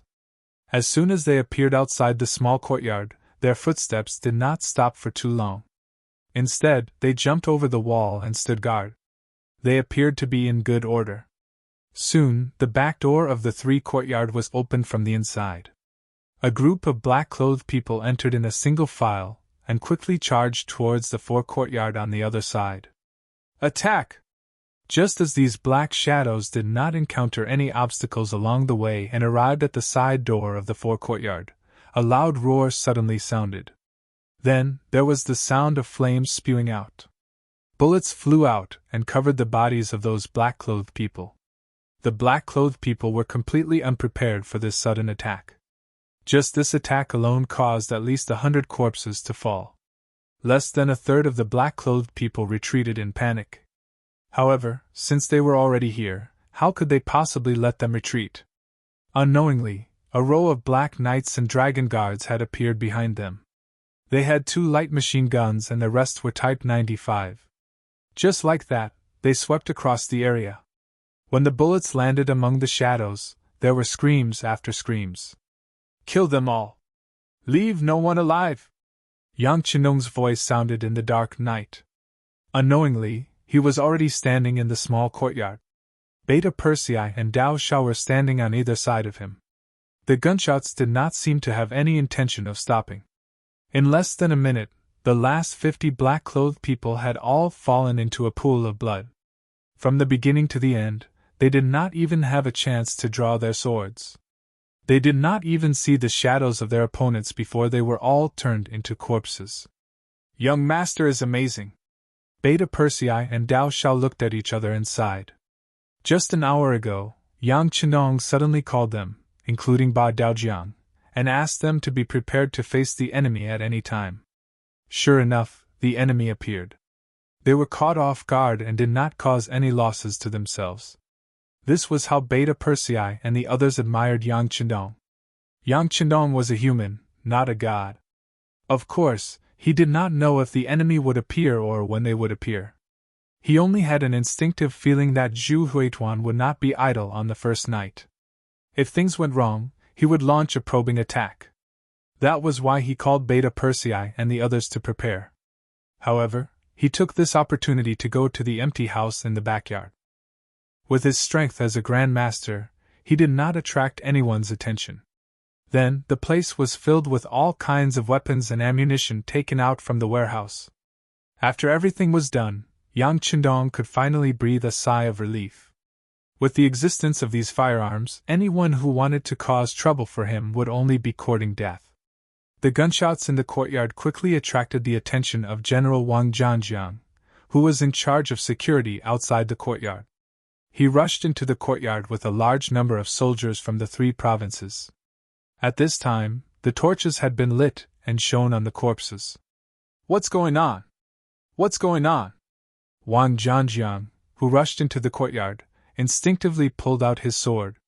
This action immediately attracted the aim of no less than 5 black muzzles. This really scared him. He felt as if his whole body could not move at this moment. "Put down your guns!" Beta Persei strode over and said loudly to the black cavalry. Then he looked at Wang Zhanjiang and said righteously, "General Wang, these people are all assassins. They wanted to harm Bugam of Gojoseon, but we found them and killed them all. But I don't know how so many people appeared here. What are your people doing outside?" This? Wang Zhanjiang did not know how to answer. Chen Tian did not inform him of this probing operation because he did not want to complicate things. So General Wang, who was completely unaware, did not know how to answer. Looking at Wang Zhanjiang's stammering and flushed face, Yang Er shook his head. Without waiting for Wang Zhanjiang's answer, he said, "All right, since you're here, I'll have to trouble you to transport these corpses out." After speaking, Beta Persei turned to leave. At this time, Ba Daojiang came forward and whispered, "Second brother, we've used up 1/5 of our gunpowder in this battle. If this continues, I'm afraid, let's go back and talk." Beta Persei glared at Ba Daojiang, then turned and strode away. And all this was seen by Wang Zhanjiang. At this moment, his heart trembled, as if he had understood something. Because of Wang Zhanjiang's arrival, the assassins' corpses were quickly moved out by the 3 provinces' army. Then the general went straight to the 3 provinces' palace without stopping. Chen Tian did not go back to rest. He was waiting for news here. After seeing Wang Zhanjiang's arrival, he and Zhu Huiqiu listened to his report seriously. After hearing that the 150 skilled assassins were all dead and did not cause any casualties to the 5-star army, both Zhu Huiqiu and Chen Tian stopped talking. They did not expect this operation to be successful, but at least they could injure some of the black cavalry. But now, it seemed that they had underestimated their opponent's strength. "My king, Lord Chen, this general also heard some news." Wang Zhanjiang thought for a while and decided to tell them what he heard. "Oh? What news?" Zhu Huiqiu asked. Wang Zhanjiang wiped the cold sweat off his forehead. He was obviously shocked by the black cavalry's killing methods. He quickly calmed himself down and said, "This general heard that the black cavalry used up 1/5 of their gunpowder." "What?" Hearing this, Qin Tian exclaimed. He took a step forward and asked Wang Zhanjiang with his face almost touching. General Wang, what did you just say? Please repeat it. Wang Zhanjiang was shocked by Qin Tian's action, but he still repeated what he said just now. Ha ha! After confirming that he heard it clearly this time, Qin Tian laughed and turned to Xu Huiqiu. He clasped his hands and said, Congratulations, my king! This time, we are 100% sure that we can take down Yang Chendong. Even if he is not alive, he is definitely dead. Ha ha ha, not bad, not bad. Xu Huiqiu seemed to have thought of something and nodded excitedly. The black cavalry was powerful, but they only relied on their powerful firearms. Without the support of gunpowder, what was the difference between these firearms and firewood? Understood, continued to probe. At the crucial moment, we can put on a show. As for Yang Chendong, we can just push all the blame to the Sheeping Palace. Through this test, Zhu Huichun had more confidence in his heart, and he immediately spoke of the next step of the plan. This also caused Qin Tian, who was standing at the side, to nod his head repeatedly. Then he said, Your Majesty is wise. That was an earth-shattering flattery. It was as if at this moment, they could already see Yang Chendong being heavily surrounded and at the end of his rope. Chapter 1564. In the courtyard, Beta Persei reported to Yang Chendong, especially what Ba Daojiang said just now. Then he said with a puzzled look, Young master, why do we have to inform the enemy that we don't have enough ammunition? Yang Chendong smiled lightly when he heard this and said, If we don't tell the enemy, how can they jump over the wall? Young master has too many things to do, so I won't waste too much time here. The sooner they make a move, the better. Beta Persei showed an expression of understanding after hearing this, but then he said with a sad face, But young master, we really don't have much ammunition. Everyone is riding on warhorses, and their equipment is already very heavy.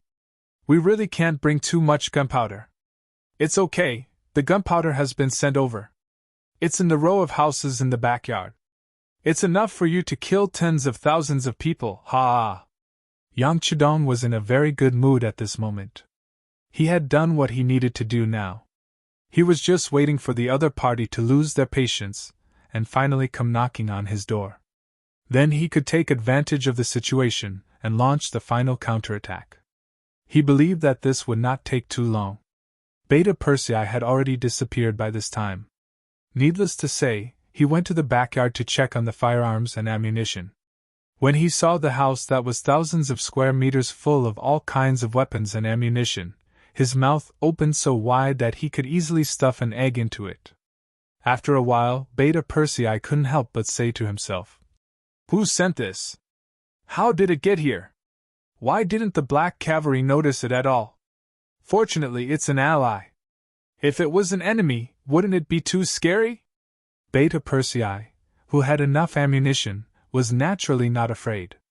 Thinking back to the time when the 2,000 Black Cavalry had enough ammunition, even the 100,000 Baiming Liaodong Iron Cavalry could be dealt with. Although they only had 500 people now, it would not be a problem for them to eliminate tens of thousands of soldiers from the 3 provinces.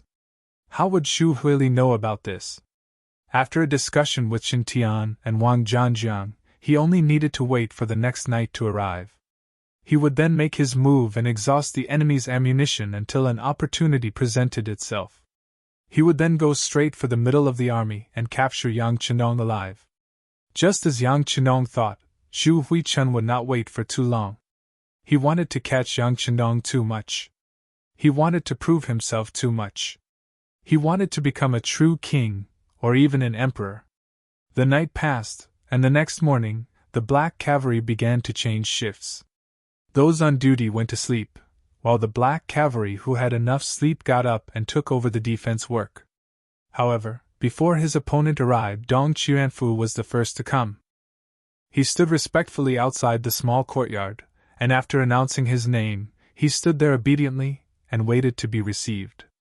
It wouldn't be an exaggeration to say that every day felt like a year. Every day, he and the other members of the diplomatic mission passed in fear.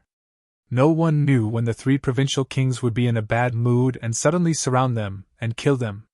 Fortunately, no killing intent appeared, and they finally persevered until Yang Chendong arrived. Dong Qianfu could be considered to have completed his mission, and before he left, he had to come and see the king. This was his duty as a subject. Yang Chendong slept well in the second half of the night, but Beta Persei was a little excited and had a pair of panda eyes. Ba Daojian walked into the courtyard and reported that Dong Qianfu had asked for an audience outside the door. After hearing this, Yang Chendong nodded and said, "Then let him in." After a while, Dong Qianfu, who was dressed in a Chinese tunic suit, came in front of Yang Chendong. He then knelt down and greeted him, respectfully calling him Your Majesty and greeting him well. "Get up." Letting Dong Qianfu kneel on the ground, Yang Chendong didn't stop him. He knew that these people who used to be officials in the great Ming dynasty attached great importance to etiquette. If he dared not to let him kneel, he would inevitably be nagged and his ears would suffer. "How is it? Have you gained anything during this time?" With a slight smile on his face, Yang Chendong said with a pleasant expression. Although these people have made inappropriate remarks, Yan Wu reported in the telegram that these people are still very honest and competent for the work in hand. It's just that their thinking is somewhat traditional. If it wasn't for the fact that he was upright, how could he have become a vice minister? How could Yang Chendong tolerate them until now? Of course, Dong Qianfu was found by Yu Qian. Needless to say, people who can be recognized by this person are not worried about their standing. When asked what he had learned, Dong Qianfu, who had just stood up, sighed and said, "Your Majesty, this king of the three provinces is really too hateful. Ever since we came here, we have never seen him. Not only does he put on a high and mighty appearance, but he also frequently makes the soldiers guarding us make frightening movements. He is really hateful. It's also thanks to Your Majesty's wisdom that we can suppress him and make him obediently surrender to us." Even at this time, Dong Qianfu was still kind enough to think that Yang Chendong's arrival was really to accept Xu Huihua's surrender. Regarding this, Yang Chendong didn't mean to explain. He didn't want to show off his greatness in front of his officials, as if his appearance saved these people. Although this was the truth, but even without these people, in the face of righteousness, Yang Chendong was skilled and bold, and would still make this trip. He also didn't want to say that the reason why Xu Huihua let Dong Qianfu and the others go was because they were useless. And letting them go could also show his benevolence, and make him famous. Well, this time when you go back, work hard. You also need to know that in this world, the so-called justice is just in the end, whose fist is bigger. Otherwise, the weak will not have any right to speak and receive any respect. If you have time, you can tell your colleagues about your experience. Perhaps a country can be ruled by law, by etiquette, and by virtue. But a country must be founded with one's fist. This is a principle that hasn't been repeated for thousands of years. Sometimes, killing people is also to save more people, understand? It was rare for Yang Chendong to say so much at once. Dong Qianfu remembered it all in his heart, and quickly bowed his head and said, "I will remember Your Majesty's teachings." "Good, go back. Leave in the morning, there's no need to stay." After Yang Chendong gave Dong Qianfu one last warning, he waved his hand, and Ba Daojian walked up and led him away. Yang Chendong slowly closed his eyes and thought about the current situation. There were only 3 reasons why Xu Huihua didn't kill Dong Qianfu and the others. First, it was disdain. After all, with a big fish like him around, everyone else could be ignored. Second, it was to confuse him and make him feel that the other party was really unwell, which was why they didn't come to negotiate. Then, if he was careless, it would be time for the other party to bare his fangs. Third, it was to make a name for himself. However, that was because he could kill him. If he couldn't do that, then the third reason was useless. "Fine, Zhu Huihua, continue acting. Let's see if you can swallow me this time, or if I can become Sun Wukong and wreak havoc in Princess Iron Fan's stomach and win in the end." The day passed uneventfully. Only in the morning did Qin Tian come over. Other than asking Yang Chendong how he slept last night, he also reported that Dong Chuanfu and the others had left the city. At the same time, he also said that their king Zhu Huihua's health had improved a little, but it would take a few more days for him to fully recover. He asked Yang Chendong to be understanding and wait patiently. Who didn't know how to act? Yang Chendong reprimanded Chen Tian in front of him, saying that the killers that appeared last night had a lot to do with the lack of protection from the 3 provinces. Then, he said that he was busy with official business and couldn't wait here for more than a few days. If Shu Huichan still couldn't come to see him in 3 days at most, he would leave. At that time, he would bring the steel cavalry. Hearing Yang Chendong give a deadline of 3 days, Chen Tian was happy, but he pretended to be serious and said, "Yes, please rest assured, Bugnam of Gojoseon. In 3 days, my king's health should be able to hold on until he comes to see you. As for what happened last night, they have already investigated. It was done by Shiping Wang's Mu family. It should be the southern Ming court's intention." He also said that since the other side didn't succeed, they won't let it go. They might continue to attack, but he will tell the guards outside to strengthen their defenses. Is he trying to give me a heads up? Yang Chenong thought in his heart, but he didn't say anything. This was the game. There were all kinds of tricks, and there was nothing to object to. If Yang Chendong didn't need to do this to obtain the righteous cause and take control of the 3 provinces, he wouldn't have to go through so much trouble. However, the 3 provinces were Han territory, and there were Han people here. If he didn't want the people to suffer too much, it was inevitable that he had to play some tricks. Chen Tian left, but when he returned, he reported the information to Zhu Huiyan. The two discussed that they had to use up all the firearms and ammunition brought by the Black Cavalry in 3 nights. If they couldn't do it in 3 nights, they would turn hostile on the 4th day. In short, they couldn't let Yang Chendong escape. Even if they couldn't capture him alive, they had to kill him and leave behind a corpse. Passively taking a beating wasn't Yang Chendong's personality. He was surrounded by Wang Zhanjiang's army in the small courtyard and couldn't get out, but he had a radio. He used the radio to broadcast what happened last night to the head of the security bureau, Yang San, who had arrived at Yunnan Manor earlier. Yes, this time, Yang San was also ordered to rush to Yunnan Manor. His main task was to investigate which traitor colluded with the 3 provinces' kings and sold out Yang Xie and the 5-star army. In the past few years, Yang San's activities were mostly in the Baiming area. Although Yang Xie didn't have the intention to use force there were too many young masters' relatives in the capital of Baiming. Not to mention others, Yang Chendong's brothers and sisters were all here. Chapter 1565. Ever since Yang Chendong had left Baiming's capital and headed south, his relatives in the capital had been treated like an otherworldly existence. Even though the Baiming emperor and a few important officials loathed them, they didn't dare to do anything. This situation was very strange and complicated. Yang Chendong wouldn't be at ease if he sent someone else. Therefore, he handed the matter of the southern Ming to Yang Lu, and the matter of the northern Ming to Yang San. Over the years, Yang San had done a very good job. Under the watchful eyes of others, the Yang clan's relatives hadn't been attacked by any external forces. But at the beginning of this year, Yang Chendong's eldest sister, Yang Fei, had passed away due to illness at the age of 59. In that era, living to 60 was already considered a long life. This was something that no one could resist.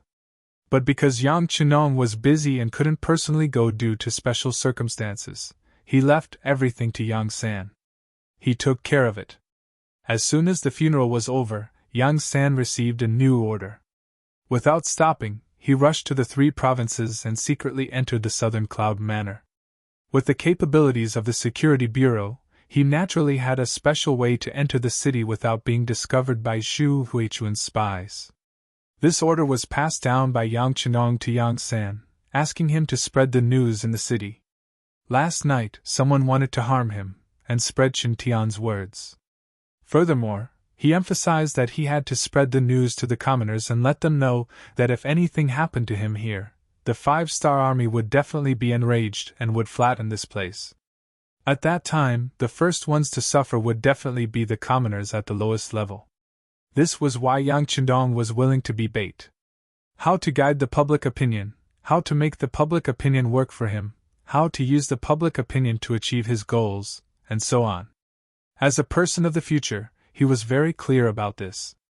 Don't underestimate the public opinion. If things were done well, it could hold up against hundreds of thousands of soldiers. After sending out the telegram, Yang Sen didn't disappoint. Not long after, rumors began to appear in Yunnan Manor, spreading to the restaurants and markets where people gathered. Some of the citizens had also heard about the gunshots that were heard in the city last night. At first, they didn't know what this meant, but after hearing those rumors, they suddenly realized that someone was trying to harm Bugnam of Gojoseon. As the rumors spread more and more, all kinds of unfavorable news began to spread among the people. After 4 hours of fermenting, the public opinion was boiling in the afternoon, and the news had spread to the extent that everyone in the streets and alleys knew about it. Have you heard? Last night there were assassins who rushed into the courtyard where Bugnam of Gojoseon lived. Just the sound of gunfire alone has been ringing for a long time. Why haven't I heard about it? Everyone knows about it now. Hey, who do you think is so daring? Guns are so powerful, aren't we just going to die?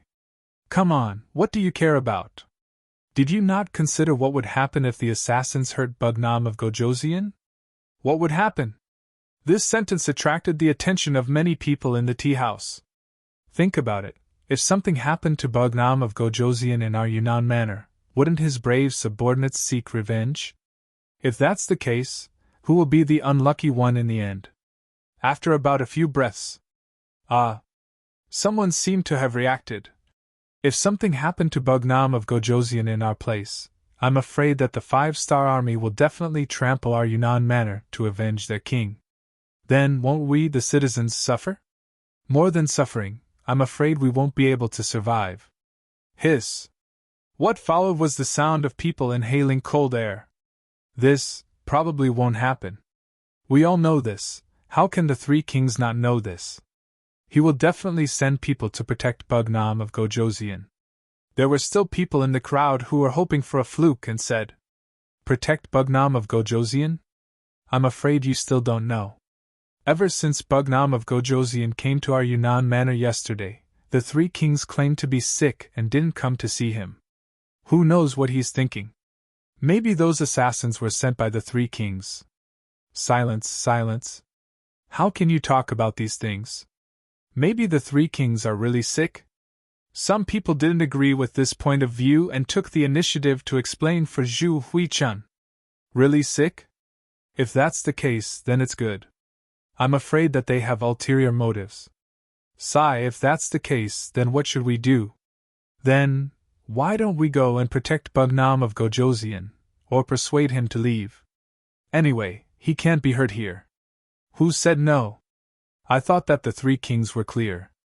After Bugnam of Gojoseon came, we, the citizens, would be at peace. Who would have thought that things would turn out like this? Sigh, isn't this going back on their word? Under the guidance of a few Yang Xie's intelligence personnel, the public opinion began to develop in a direction that was favorable to Yang Qindong and unfavorable to Zhu Huichun. As more and more people discussed, the citizens in the tea house gathered around. Later, it was unknown who suggested it, but in the end, this was the result. First, everyone split up and went to the 3 kings' mansions to petition them. They asked the 3 kings to meet with Bugnam of Gojoseon to discuss the peace talks.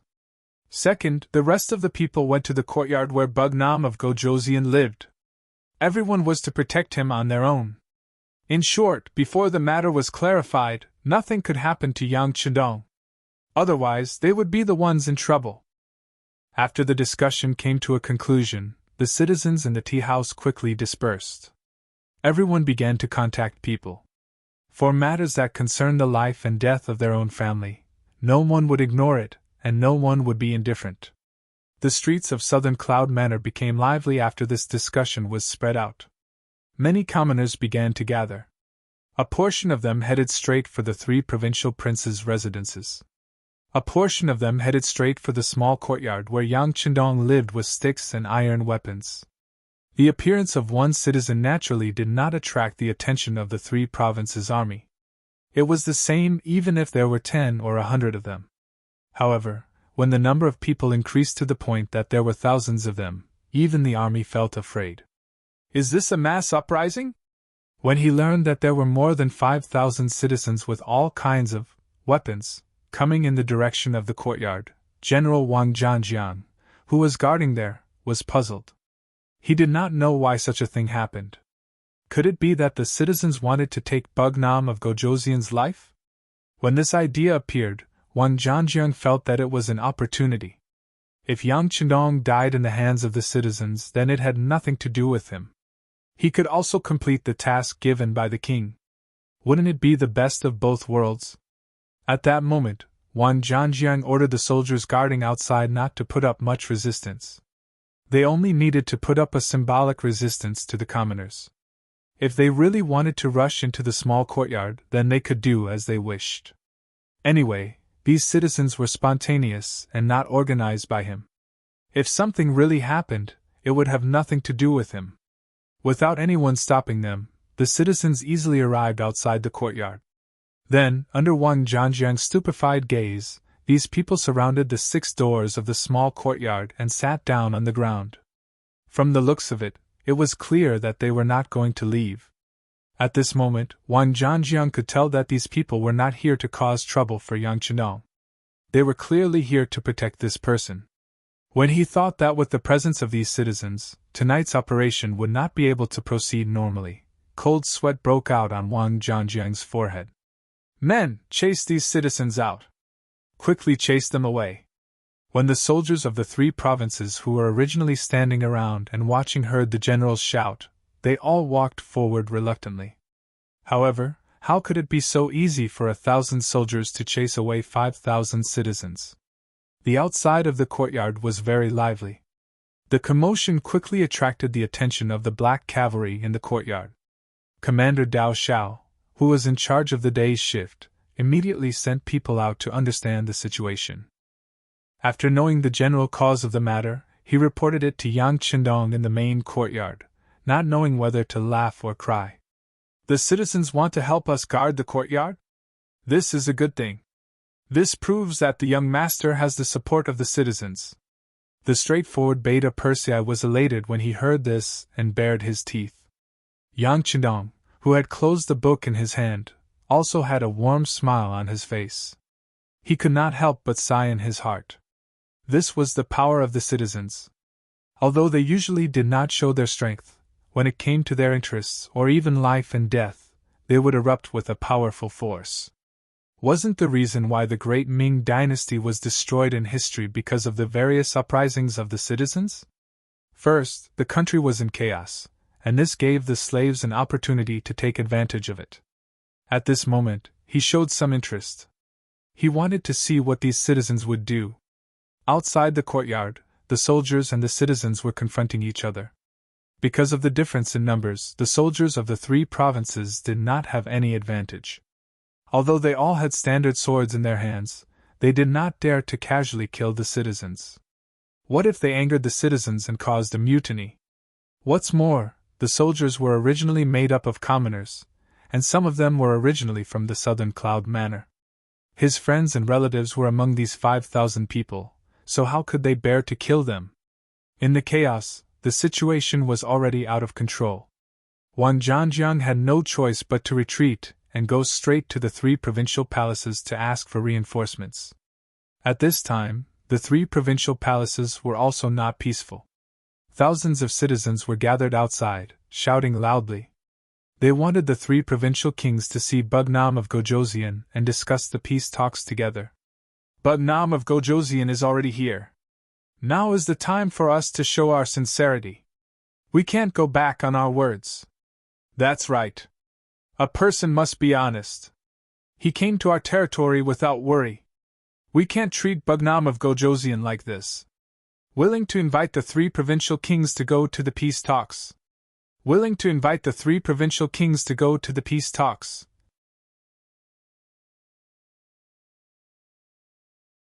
Chapter 1566. More and more voices rang out, and finally, they converged into one sentence. Outside the mansion, the shouts grew louder and louder. Inside the mansion, Zhu Huiqiu's expression was very ugly. He couldn't understand why the situation had suddenly changed. What had happened? Qin Tian had been urgently summoned from the backyard of the mansion.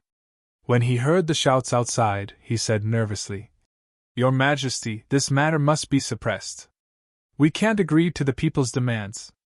Zhu Huiqiu rolled his eyes at Qin Tian. "Isn't this nonsense? It wasn't easy to trick young Qindong into coming here. How could he be satisfied if he didn't teach him a lesson?"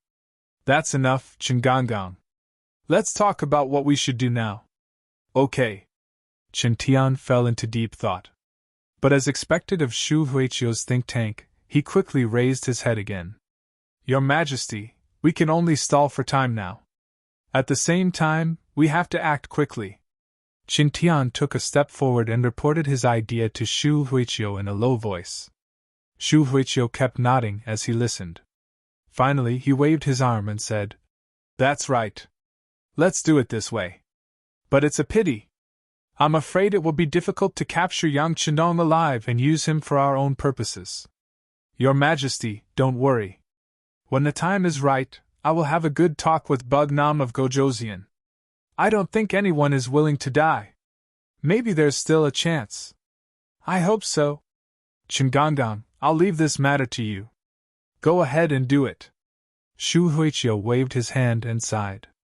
After watching Qin Tian leave, he thought for a moment and went straight to the backyard of the mansion. In the backyard, Mo Gui was sitting in front of the pond.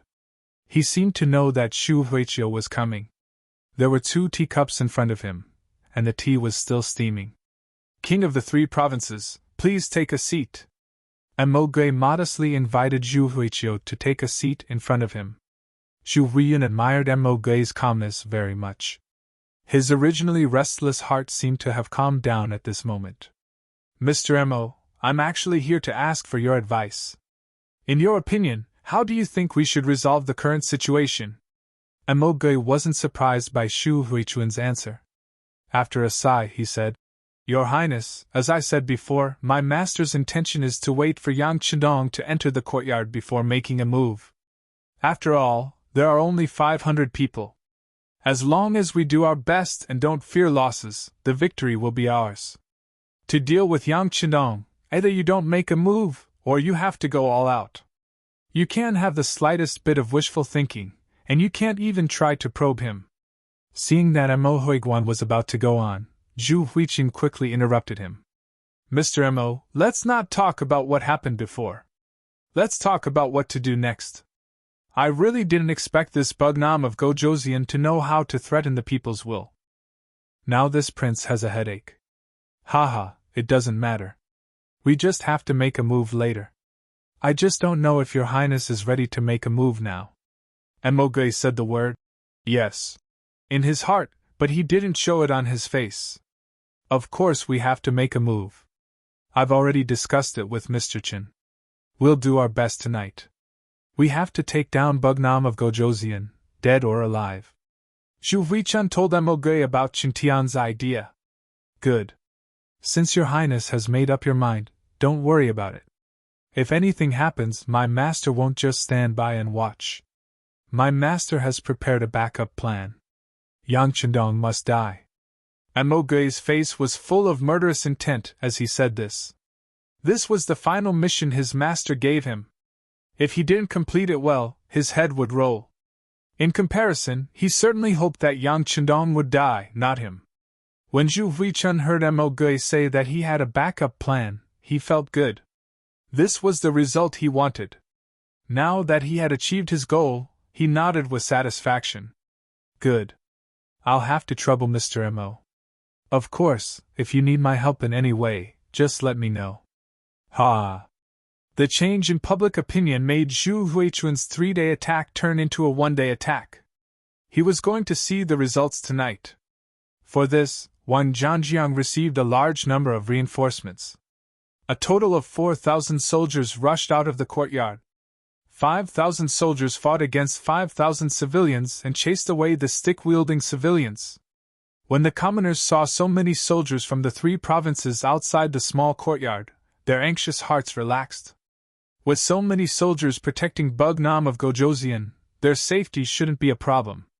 They scattered in all directions. However, when Yang Chidong, who was in the courtyard, learned about the situation outside, his expression became much more dignified. He had a feeling that it was time for the dagger to be revealed. Beta Persei, take out all the weapons and ammunition of the Black Cavalry and equip them. Young master, are they going to make a move? Beta Persei asked cautiously. Maybe, maybe not. But it's not wrong to be prepared. Go do it. Yang Chidong waved his hand, then returned to his desk and began to draft a telegram. Once Xu Huichun turned hostile, he would have to send the main force of the 5-star army to the 3 provinces. At that time, he would have the right to do so. This time, the other party didn't want to give him face. Presumably, once the news spread, the civilians would understand his decision to send troops, and there would be less resistance. It had to be said that for the safety of the 3 provinces, Yang Chidong did a lot and was willing to take this risk. This was completely in line with his goal of bringing the Han people to the top of the world. 5,000 against 500, this was the first dish that Xu Huichun prepared for Yang Chidong. If things didn't go well, he would continue to deploy troops. Speaking of which, in Yunnan Prefecture, he had 50,000 troops stationed there. He didn't believe that he couldn't kill Yang Chidong with 100 times the force. In a courtyard 2 alleys away from Yang Chidong's courtyard, 200 strong warriors were sharpening their swords. If Xu Huichun could see them, he would recognize that the leader was Mu Ang from the Mu family of the Shiping King. Mu Ang, the nephew of the current Shiping King, Mu Bin, was the bravest person in the younger generation of the Mu family. Even Mu Bin's eldest son, Mu Tsong, couldn't compare to him. It was because of his bravery that he was given the task of assassinating Yang Chidong. Yang Chidong's existence was a great threat to the great Ming dynasty's political power. It could be said that as long as this person didn't die, it was only a matter of time before he replaced the great Ming dynasty's political power. Because of this, after hearing that Yang Chidong had entered Yunnan Prefecture with only 500 black cavalry, Mu Ang was immediately sent out. The purpose was to complete the task of assassinating Bugnam of Gojoseon. This was a risky move, but when Mu Bin, the king of Shiping, found Mu Ang, he brought his 200 men of sacrifice to Yunnan Prefecture without saying a word and successfully went into hiding. As a member of the Mu family, they were very familiar with Yunnan Prefecture. These 200 men of sacrifice were deeply indebted to the Mu family, so they came with the intention of returning the favor. To put it bluntly, they didn't plan to return alive. The small courtyard was silent, showing the excellent quality of the men of sacrifice. In the corner, Mu Bin was talking in a low voice with the leader of the men of sacrifice. The general idea was that there was a new movement on Xu Huiyun's side. It seemed that he was going to make a move on Bugnam of Gojoseon and Yang Chidong tonight. Well, keep an eye on them. It's fine if they succeed. If they don't succeed, it'll be our turn to attack. In short, Yang Chidong must die. Mu Ang's face was unusually firm, holding the idea of success or death. The Mu family was indebted to the Zhou family, and guarded Nanjiang for the great Ming dynasty. Everything changed because of the appearance of Yang Chidong. Now, not only did they lose their foundation in Yunnan, but they were also hiding in a small place like Kelisai, not daring to show their faces. Gradually, the name of the Mu family was forgotten by the world. This was something that Mu Ang didn't want to face. Just when the Mu family was feeling helpless, they learned that Yang Chidong had entered Yunnan Prefecture to negotiate with Xu Huiyun, the king of 3 provinces. They were like people who were groping in the dark suddenly seeing the sun, suddenly giving birth to new hope. In other words, if Yang Chidong died, the Mu family had to live. Otherwise, they would die without a doubt. Once the king of 3 provinces was defeated by Yang Chidong, the Mu family would have no soil to live on. Even if they died, they would have no face to see their ancestors. For the sake of the entire Mu family, It was just sacrificing these 200 men of sacrifice and Muon. What was the big deal? Muon made up his mind at this moment. However, what he didn't know was that in a small courtyard in the southern Cloud Manor, there was a group of men in black who were also preparing to fight to the death. They were relatively short, but their murderous aura didn't diminish. They were faintly discernible in the darkness. Yang Qindong didn't know that there was more than one enemy, but he was definitely not afraid. In his goal of achieving the great Han people's revival, he was destined to walk on an unusual path, and was destined to be full of danger. Beta Persei had already taken out firearms and ammunition with Dao Xiao and Ba Daojiang and equipped themselves. Not only that, they also took out all the things that could be used and built several blockades. With Yang Qindong's courtyard as the center, they built an arch-shaped temporary trench. Although they couldn't exert their full combat power due to the limitations of the environment and tools, as long as the other party didn't have artillery, it would be difficult to break through their defense line. Tell the soldiers to put on all their equipment. They must protect their own safety. Young Master said that it's fine if the army of 3 provinces doesn't attack, but if they do, they will use all their strength. Our opponents are 10 times, 100 times, or even more enemies. Beta Persei faced a group of black cavalry squad captains, and said this with a serious expression.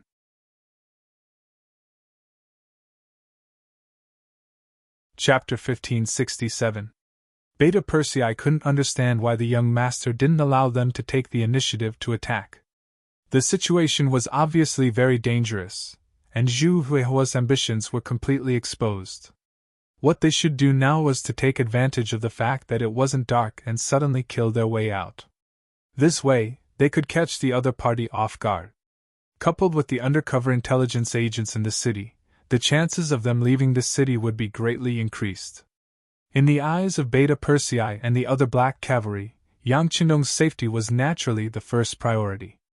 In order to complete this mission, everyone was willing to sacrifice themselves. They really couldn't figure out why Yang Qindong still hadn't made such a decision. But they didn't know that Yang Qindong had his own reasons for doing so. He wanted to take this opportunity to find out who the traitor was. Ever since he found out about the traitor, Yang Qindong felt like he was sitting on a needle. The feeling that someone could harm him anytime and anywhere made him feel very uncomfortable. In order to solve this problem, Yang Qindong risked his life to come to Yunnan Manor. He didn't believe that the traitor would still hide and not make a move under such an opportunity. As long as the traitor made a move, Yang San might discover something. Once he discovered the traitor, it would be the time for the real acquisition. Only then would the risk be worth it. Taking advantage of this opportunity to let the traitor jump out, and then catch them all in one fell swoop was another main purpose of Yang Qindong's trip. As for whether the black cavalry would be in danger by doing this, with the firearms and ammunition he took out from the warehouse, it shouldn't be too big of a problem even if there was a problem. In order to completely eliminate the hidden danger, this risk was worth taking. Once Shu Huiqiu brazenly started to make a move, the nearby 5-star army would gather together. At that time, the 500 black cavalry dragon guards would only need to hold on for 3 days, and the main army would arrive. The danger would also be resolved. These 3 days were the opportunity for the traitor to make a move. He also believed that it would be difficult for the traitor to hold back. After all, it was such a good opportunity. If he didn't make a move, it would be hard to say whether there would be such a chance next time. Sitting in the main hall of the main room, Yang Qindong had already asked Wang Shan to send a telegram to Yang San, asking him to keep a close eye on every move of the 3 provinces, regardless of who they contacted. Or if someone contacted them on their own initiative, they had to follow this clue and investigate it thoroughly. In short, they had to take this opportunity to find the traitor. The black cavalry began to make various preparations, and the sky gradually darkened. Finally, the sky turned completely dark, and the sound of the night watch rang out. About 10 miles into the night, there was finally some movement outside the courtyard. The sound of a large number of footsteps could be heard. Everyone get ready. Let's give them a taste of grenades first. The person in charge of the first line of defense was Ba Daojiang, the vice-captain of the Black Cavalry's 1st Battalion. Beta Persei had already informed him that 5 of the 6 gates in the 2 courtyards had been firmly nailed from the inside. In order to prevent the enemy from climbing over the walls, they had buried landmines on the ground of the walls to ensure that no matter how many enemies came, they would all die. This was the only gate in the 6 gates that could be entered at any time. Ba Daojiang was guarding this gate. There were already several light and heavy machine guns set up here, forming a powerful firepower net to ensure that no one could pass through the net and rush in. A full 4 days of dry food and water had also been prepared. As soon as the battle started, the telegraph office would send out a request for help. Then, 3 days later, the main force of the 5-star army would arrive outside Yunnan Mansion. At that time, the situation would be settled. Within these 3 days, Yang Qindong's safety would be completely handed over to the 500 Black Cavalry. Everyone was both excited and worried about this sacred mission. They were excited that such a great mission was handed over to them. After completing the mission, this would be the most exciting experience of their lives. They were worried that if the enemy rushed in and hurt the 6th young master, even if it was just a hair, they would not be able to atone for it even if they died 100 times. We must not let the 6th young master suffer even the slightest bit of harm. This was the common thought of the 500 Black Cavalry. In order to achieve this goal, everyone took out 100% of their spirit, loaded their guns, and aimed at the enemy. The sound of footsteps was getting closer and closer. It seemed that the 3 provincial armies were gathering outside. This created a dark cloud over the people's heads. If it was an ordinary army, they would have been so nervous that they would be sweating profusely. They might even be trembling all over and unable to hold their weapons tightly. After all, they only had 500 people. The 3 provincial armies alone had more than 50,000 soldiers in Yunnan Mansion. This ratio of 1 to 100 sounded really scary. Even if they were holding firearms that were more advanced than this era, the enemy's advantage in numbers was still like a dark cloud. It was so oppressive that it made it hard for them to breathe. However, with 500 Black Cavalry, they were much calmer. As veterans of hundreds of battles, as the Black Cavalry who had participated in 2,000 against 100,000 and defeated the enemy without suffering any injuries, they were only excited. In their eyes, the so-called 50,000 enemies were all military exploits. Time passed by minute. The footsteps outside were getting louder and louder. As the Black Cavalry who had rich combat experience, they could tell from the sound of the footsteps that there were at least 3,000 enemies, maybe even more. There were only about 100 soldiers who were guarding this door with Ba Daojiang. However, they were not afraid at all. This was because among the 100 soldiers, there were more than 10 light and heavy machine guns. This gave them a strong sense of confidence. Clang, clang, clang, the sound of the door being knocked was finally heard. The wooden door that was only rigged with a few wooden wedges soon vibrated. At the same time, the soldiers of the 3 provincial armies shouted, "Brothers inside the door, open the door quickly. There are assassins here. We need to go in and search for the assassins." Ba Daojiang scoffed at this lame excuse. He held the grenade in his hand, ready to pull the pin at any time, waiting to throw it out. After a few shouts, the soldiers of the 3 provincial armies finally pushed the wooden door open. They did not expect the Black Cavalry to answer them or open the door. The shouts just now were just an excuse for them to show up. The moment the wooden door was pushed open, a black mass of figures appeared. Countless soldiers of the 3 provincial armies rushed in like a sluice gate. "Throw it!" Ba Daojiang did not hesitate. After shouting, he threw the grenade in his hand forward. Along with it, hundreds of other grenades were thrown forward. Boom, boom, boom. Boom, boom, boom. The sound of explosions rose one after another in the dark night. Under the loud explosions, there was a series of screams and screams. "Type 95 open fire!" As soon as the grenades exploded, Ba Daojiang gave the order. Then, a series of shots were fired in the direction of the door. Some of the soldiers of the 3 provincial armies who were rushing forward or trying to climb over the wall cried out in pain. This was just the first round of attacks, and there were probably hundreds of casualties or serious injuries. Outside the other 5 doors, there was also a series of explosions. Needless to say, someone must have stepped on a landmine and caused an explosion. This was a sign that the enemy had launched an all-out attack.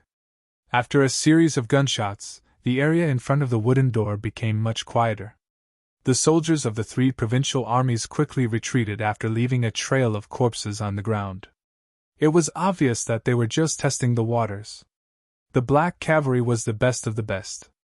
The soldiers of the 3 provincial armies did not expect to be able to break into the courtyard in a single charge.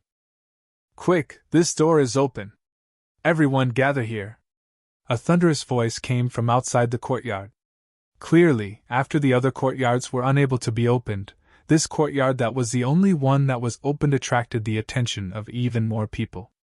General Wang Zhanjiang, who was in charge of the attack outside the door, began to deploy his troops and rearrange the attack plan. The sturdiness of this courtyard was not bad. Even in the face of a few explosions, it did not collapse. It had to be said that the seriousness of the people in ancient times was much better than the shoddy construction of modern times. Originally, they were worried that the wall would collapse because of the explosion.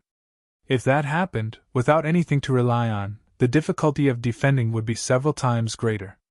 Now that he knew that the walls were fine, the commander of this battle, Yang Er, heaved a sigh of relief. "Very good, leave the rest to Ba Daojiang. We will continue to dig the tunnel. We must be quick, we don't have much time left." After speaking, Beta Persei did not care about the battle outside. He waved the military shovel and continued to rise to the ground. At this time, there was a huge pit nearly 2 meters deep on the ground, and it was still deepening.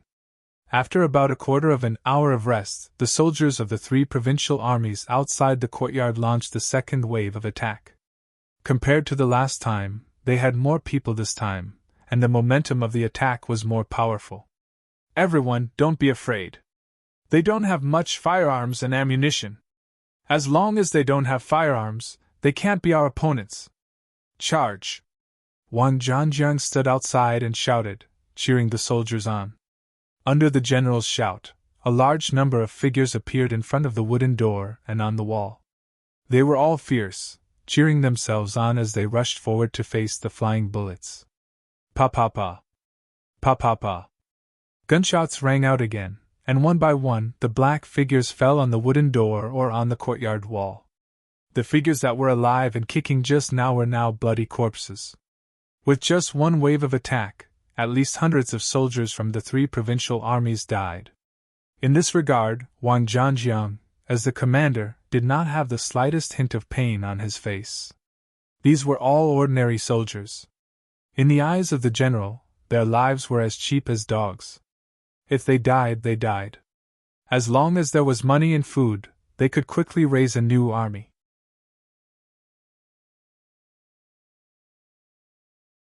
Chapter 1568.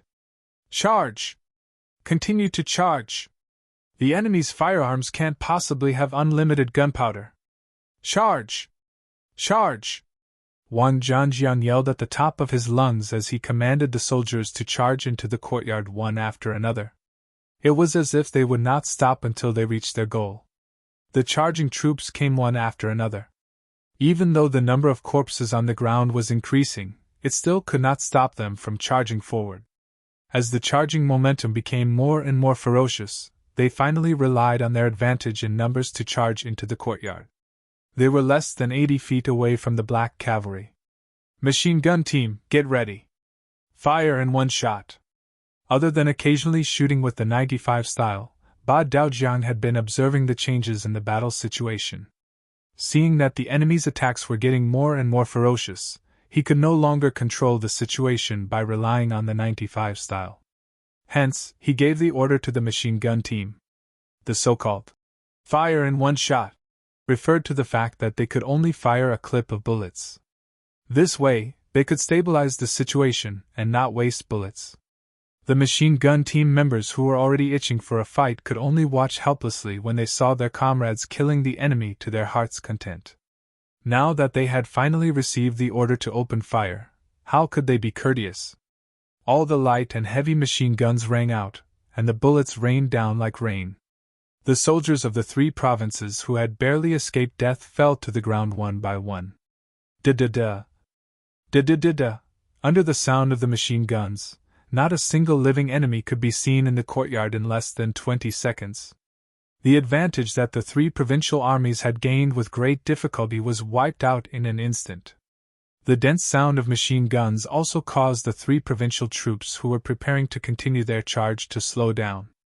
Then Wang Zhangjiang yelled, "Stop charging! Stop charging!"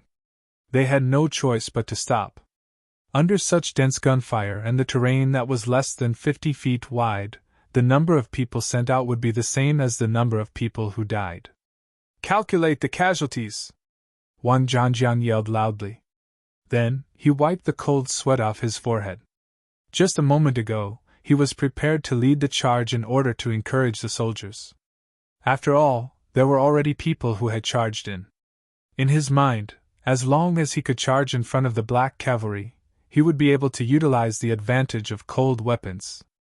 At that time, with the advantage of superior numbers, he would be able to exhaust his opponents to death even if he had to exhaust them. However, a burst of concentrated gunfire made him think that it was a close call. At the same time, he also completely withdrew the idea of taking the lead to attack. That was a flintlock, and when it hit a person's body, a hole would appear, and a person would die. Even if a civet turned around and had 9 lives, it would still die miserably in such a situation. Even so, if he had nothing better to do, why would he lead the charge? That was not a charge, but a fight to the death. At the same time, Wang Zhangjiang couldn't figure it out. When the black cavalry entered the city, he didn't see them carrying any heavy firearms. So what was going on? Also, didn't the black cavalry have limited ammunition? But from the looks of it, how could it be limited at all? They didn't have the slightest intention of saving when fighting. He cursed in his heart. He didn't know who provided the information that the 5-star army didn't have enough ammunition and almost got him killed. He then waited for the battle damage statistics. The Kiliarchs and Centurions below played their roles and quickly reported the battle situation to him, the commander of the army. When the final statistics came out, even though Wang Zhangjiang was already prepared, he still couldn't help but suck in a breath of cold air. 3,200 people. From the beginning to the end, not even half an hour had passed, and 3,200 soldiers had died.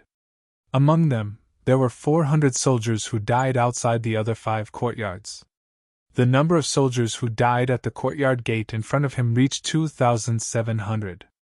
Looking at this shocking number, Wang Zhangjiang looked back in disbelief. Only then did he realize that the originally densely packed army had been reduced by a lot. Only a little more than a third of the original 5,000 people were left. "Don't charge for now, wait for orders." Wang Zhangjiang quickly made the decision to stop the charge and report the battle results. After all, if he continued to charge, he was afraid that his less than 2,000 subordinates would only be feeding bullets to the enemy. If he didn't handle it well, the black cavalry would see through him. If they counterattacked, he was afraid that he wouldn't be able to stop them even if he wanted to. He left a few confidants and ordered them to keep an eye on the 5-star army in the courtyard. No matter what, he couldn't let them suddenly go out. He then rode on his warhorse and went straight to the king's mansion. The sound of gunfire could be heard throughout the city. Zhu Huiqiu, who was in the king's mansion, was naturally no exception. At this moment, he was pacing back and forth in the main hall of the 5 prefectures. Although he hadn't received the relevant battle report yet, from the dense gunfire, he had a feeling that the situation wasn't very favorable. Wang Zhangjiang came and immediately stood in front of Zhu Huiqiu and reported the battle situation. Hearing this, the expression of the 3 provincial kings changed again and again. After a while, his face darkened. "You're saying that the black cavalry has enough ammunition and they don't have any intention of stopping shooting?" "Yes." Wang Zhangjiang lowered his head. After sensing the king's anger, he didn't even dare to raise his head. "How is this possible?" Zhu Huiqiu said in disbelief. After anxiously pacing back and forth a few steps, he asked loudly, When they entered the city, didn't you all see it? Did they bring any carriages? No. Wang Zhanjiang lowered his head and answered honestly. Since they didn't bring any carriages with them, how much ammunition could they bring with them? How is it possible that they can't finish shooting? Could it be that the soldiers below are too afraid of death and can't charge properly? Xu Huiqiu couldn't understand and wanted to put all the blame on the soldiers' morale. No, Your Majesty, the soldiers are already putting their lives on the line. Out of the 5,000 soldiers, I have prepared a team of 500 soldiers. Once they are found to be cowardly and not daring to charge, they will be punished according to military law. Wang Zhanjiang naturally tried his best to explain. He didn't want to be punished because of this and be punished by the king. Xu Huiqiu still trusted Wang Zhanjiang. Otherwise, he wouldn't have entrusted him with such an important task. However, it was because of this that he couldn't figure out the reason. Now that Wang Zhanjiang was standing in front of him, he suppressed the dissatisfaction in his heart and asked, General Wang, why are you here? Your Majesty, I'm here to ask for reinforcements. I only have less than 2,000 soldiers. The 500 black cavalry should be unharmed. Under such circumstances, we don't have the ability to launch an attack, so… Approved. Take this king's tiger tally and I'll give you 10,000 soldiers. General Wang, everything depends on you. Capture Yang Chenong alive and you will be the greatest contributor. Do you understand? Xu Huiqiu didn't wait for Wang Zhanjiang to finish speaking and nodded in agreement. In order to capture Yang Chenong alive, it would be worth it even if he had to use all 50,000 soldiers in the city. Hearing that there were 10,000 reinforcements, Wang Zhanjiang was naturally overjoyed. He immediately said with a solemn expression, Thank you for your support, Your Majesty. Don't worry, Your Majesty. With these 10,000 soldiers, I'm 80% more confident that we can capture Yang Chenong alive. Then this prince will wait for the good news from General Wang. Oh right.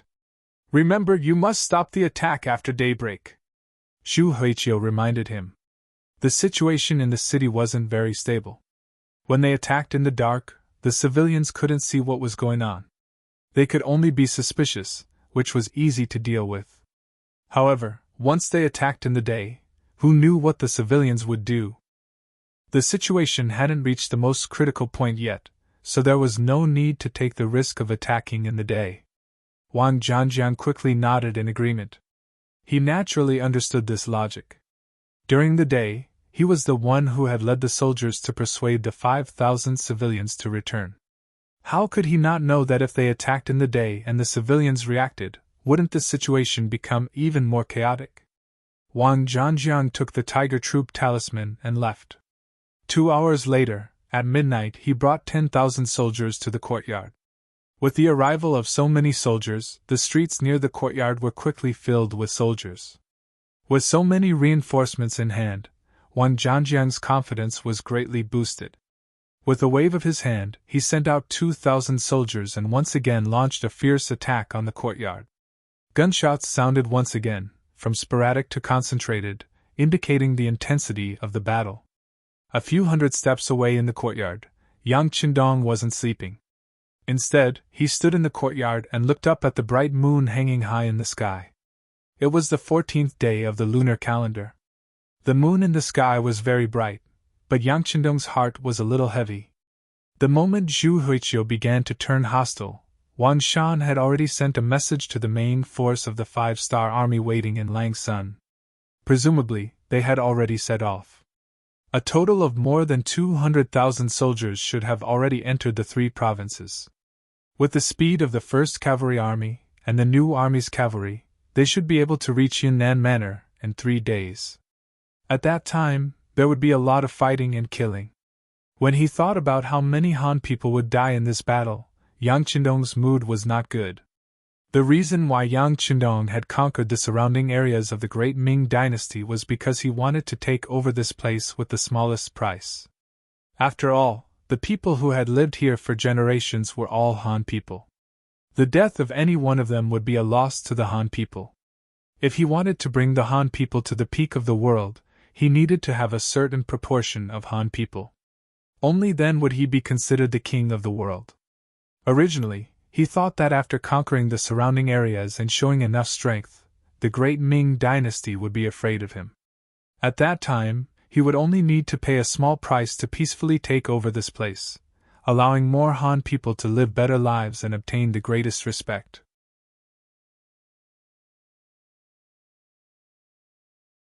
Chapter 1569. However, he did not expect the great Ming dynasty to be so courageous. It could also be said that the two emperors of the great Ming dynasty were people who would not shed tears until they saw the coffin. They were not frightened by the strength of the five-star army, and even wanted to struggle. Since that was the case, Yang Chendong would not go easy on them. Taking care of the three provincial kings first was to make an example out of them. No matter what, Zhu Huiqiu was still a descendant of the Zhu family. Although he killed his brother, it did not change the fact that he was a member of the Zhu family. Yang Chendong only hoped that after taking care of Zhu Huiqiu with an iron fist, Zhu Qizhen and Zhu Qiyu could see the difference between them and finally surrender peacefully. Looking at the bright moon, Yang Chendong stood with his hands behind his back. His whole person was enveloped by the moon. The three provincial armies' attack was still ongoing. They had the idea of using manpower to consume firearms and ammunition. Wave after wave of attacks did not stop. Ba Daozhang's team had already been replaced. After repelling 4 waves of enemy attacks, the soldiers were very tired. Firing guns for a long time was also a physical activity. It was normal for their arms to be numb, and their hands to be weak. At 2 o'clock in the morning, Dao Xiao brought another 100 black cavalry to replace them. When dawn broke, the attack of the three provincial armies finally came to an end. The entire courtyard was filled with corpses, and there was even a tall pile of corpses. The stench was so strong that it could be smelled from miles away. It was really nauseating. Outside the courtyard, Wang Zhanjiang was pinching his nose as he ordered the soldiers to clean up the battlefield. Below the courtyard wall, countless corpses were piled up. They were all the soldiers of the three provincial armies who had died last night. Looking at the corpses, Wang Zhanjiang's face was bitter. His legs were a little numb. In just one night, out of the 15,000 soldiers from the 3 provinces, more than 12,000 of them had died. This was because he had intentionally slowed down his attack speed in the later stages of the battle. Otherwise, he was afraid that not a single one of the remaining 2,000 or so people would have survived. 15,000 against 500. With a ratio of 30 to 1, Wang Zhanjiang's side actually lost 5/6 of their soldiers. Not to mention that Wang Zhanjiang had never fought such a war before, he had never even heard of it. He did not know how to face Zhu Huiqiu and explain to the king. Clean up the battlefield. Make sure to clean up the corpses. At the same time, stay far away from the courtyard. Give the enemy enough time to clean up the battlefield.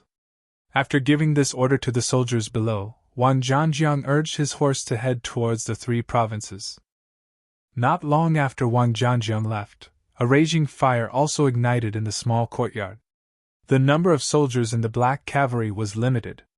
Naturally, they could not bury all the enemy corpses that had charged into their ranks. Considering that the weather was starting to heat up, they were afraid that the corpses would attract a plague.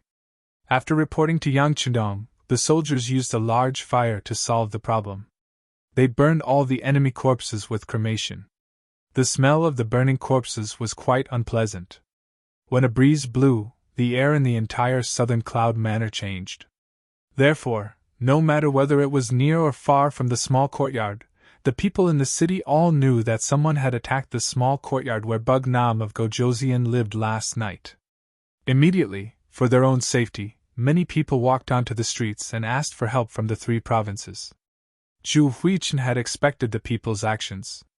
In the morning, he sent another general, Kai Wenju, to lead 5,000 soldiers to tightly seal off the main streets near the 3 provinces to prevent anyone from disturbing him. As for himself, he summoned Chen Tian, Meng Neng, Wu Yingtu, and Mo Gui, and General Wang Zhanjiang who had just arrived to report. His right-hand men all arrived. The servants of the manor served tea and snacks. Everyone sat together to discuss the next step. Just as everyone's attention was on Wang Zhanjiang's report, the servants left one by one. One of the stewards first went to the servants' room to say goodbye, saying that he was going out to buy some things. Then, he walked out of the manor openly. This steward's name was Zhu Changjio. He had been with Zhu Huichen for more than 10 years. He was definitely an old man. This could be seen from the fact that he was given the surname Zhu. He also enjoyed a certain amount of power in the manor. For someone like this, his every move would not be suspected. However, this Zhu Changjio had actually been bribed by Yang San. Yes, bribed. In order to get in touch with this person, the intelligence department spent a lot of effort. Yang San specially appointed a group of 7 people to get in touch with this person and related matters. For the sake of confidentiality, this group of 7 people was directly led by Yang San. In the entire Yangtze, other than Yang San, only Yang Chendong knew about this matter. However, he only knew about the existence of this group. As for who the specific members were and who they were in contact with, Yang Chendong did not know. This operation could be said to have reached the highest level of security in order to prevent information from leaking out. In the situation of knowing that there was a traitor, but not knowing who it was, Yang Chendong could not completely trust anyone. It was such a small group that did a lot of work for Zhu Changjio. They investigated everything related to this person's life. It was not easy to find out that before this person came to Zhu Huichen, he had a sister who was 3 years younger than him. At that time, because the family was hit by a flood, the two were separated during the escape. There was no news for a long time. When this news was seen by Bureau Chief Yang San, he felt that there was a lot to be done.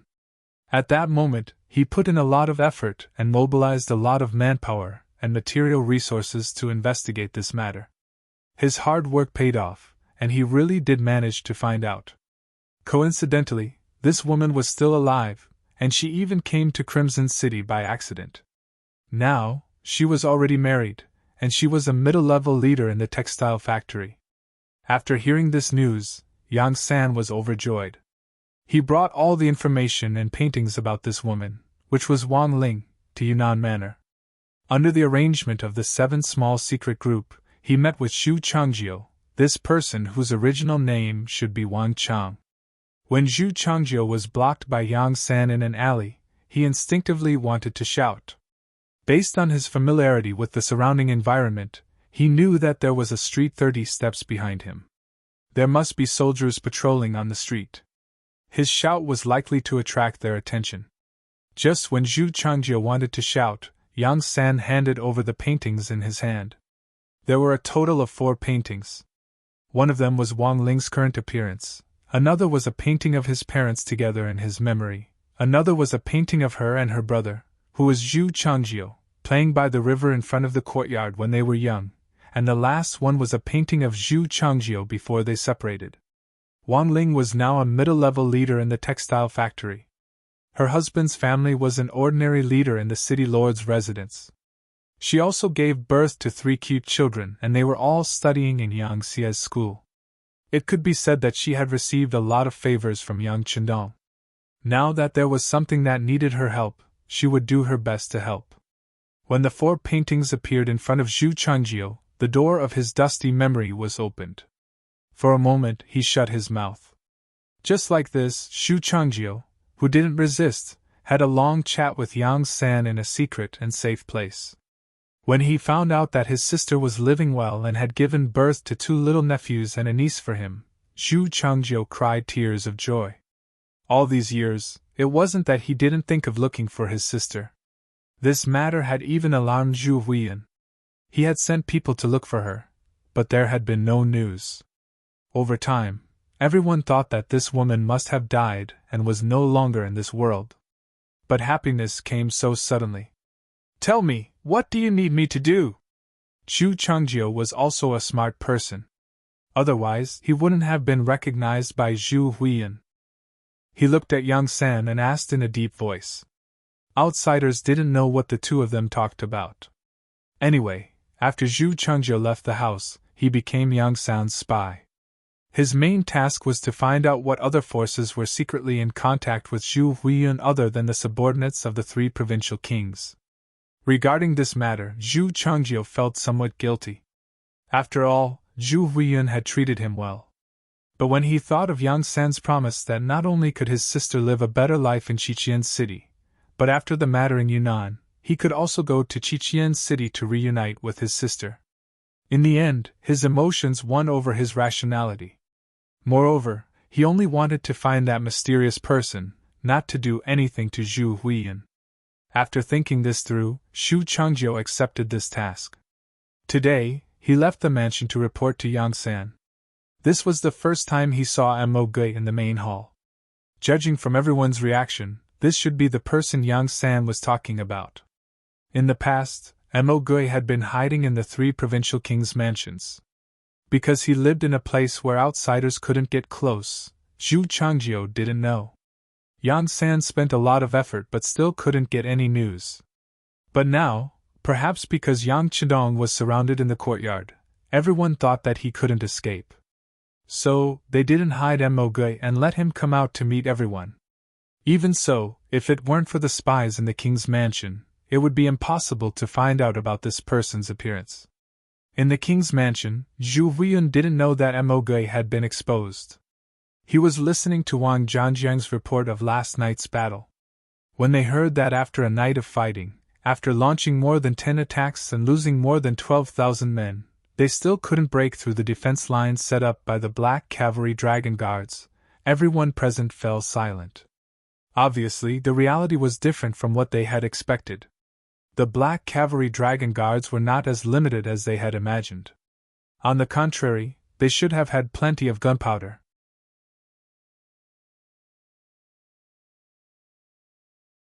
Chapter 1570.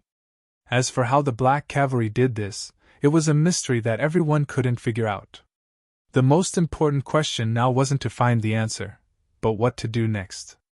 Although the transmission of information was too slow and it was impossible to know if the news had already spread, from the information provided by Mo Gui, Yang Chidong might have already made his move. That man had a telegraph. According to Mo Gui, that thing could transmit messages from thousands of miles away or even further away. Last night's attack had already made their position clear. That was, the negotiation was completely fake. Their real goal was to capture Yang Chidong alive. With Yang Chidong's intelligence, he probably already had his suspicions. Last night's attack proved everything. In that case, the 5-star army would most likely make their move. There wasn't much time left for the three provincial armies. Everyone at the meeting knew that if they fought head-on, they definitely wouldn't be a match for the 5-star army. This had been proven by countless countries and factions that had been destroyed. In that case, other than capturing Yang Chidong, they had no other choice. We must capture Yang Chidong. Zhu Huichen suddenly stood up with a ferocious expression. Then, as if he had made a decision, he spat out 4 words, regardless of life or death. Finally, Zhu Huichen didn't dare to wait any longer.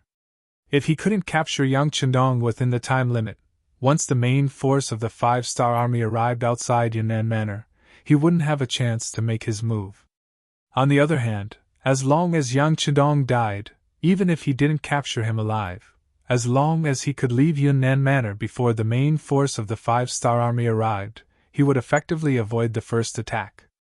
Then, there would be internal strife in Yangxie. When they split apart, it would be time for him to make his move. Zhu Huichen finally made his final decision. This made Mo Gui, who was sitting on the side like a guest, feel joy in his heart. The task given to him by his master was to kill Yang Chidong, not to capture him alive. Unfortunately, Zhu Huichen didn't listen to him on this matter, so he could only watch from the side. Now that both sides had the same goal, he could do whatever he wanted. It should be time to do something.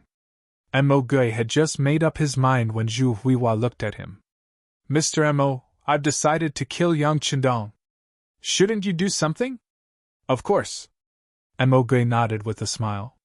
Congratulations, Your Highness. You've made the right decision. If you want to capture Yang Chidong alive, it is indeed somewhat difficult, But if you want to kill Wu Nanwang, who is hiding in the small courtyard, it is not very difficult." "What do you mean, Mr. Mo?" Zhu Huichun asked expectantly.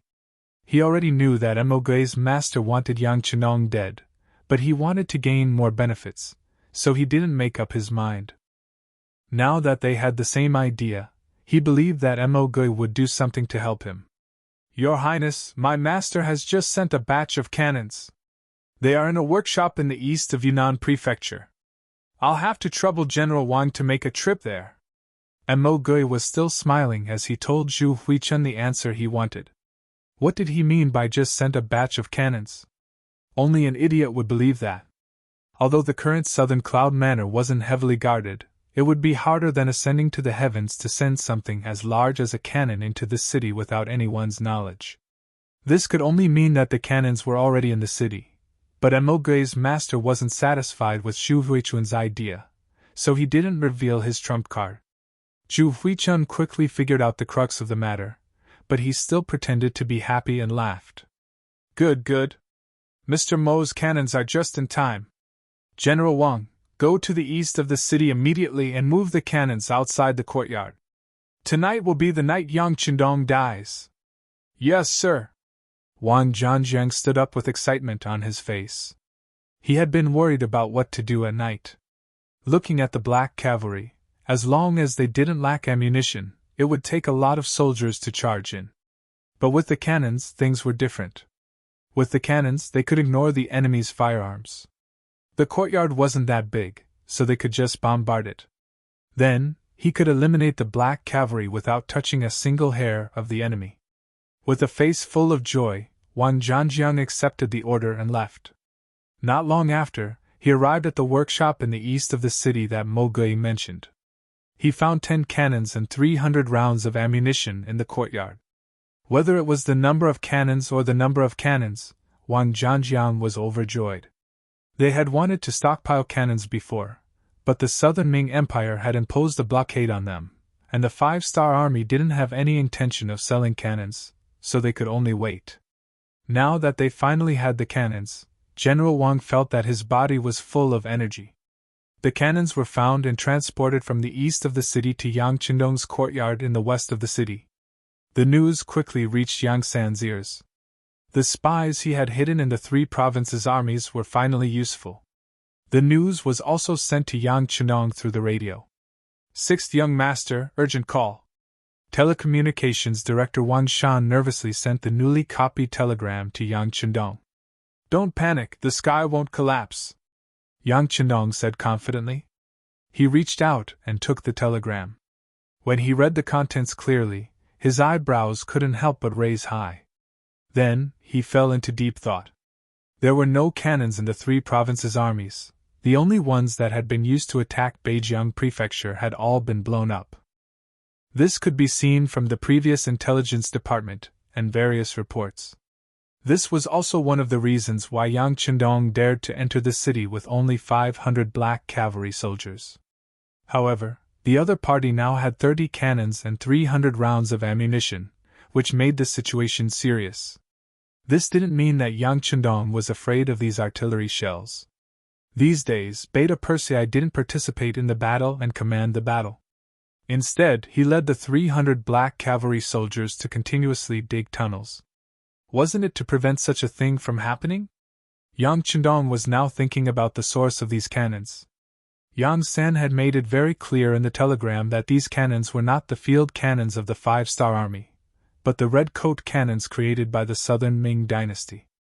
In recent years, due to the emergence of the 5-star army's firearms, both Bai Ming and the southern Ming dynasty had been forced to invest a lot of resources in the research of cannons.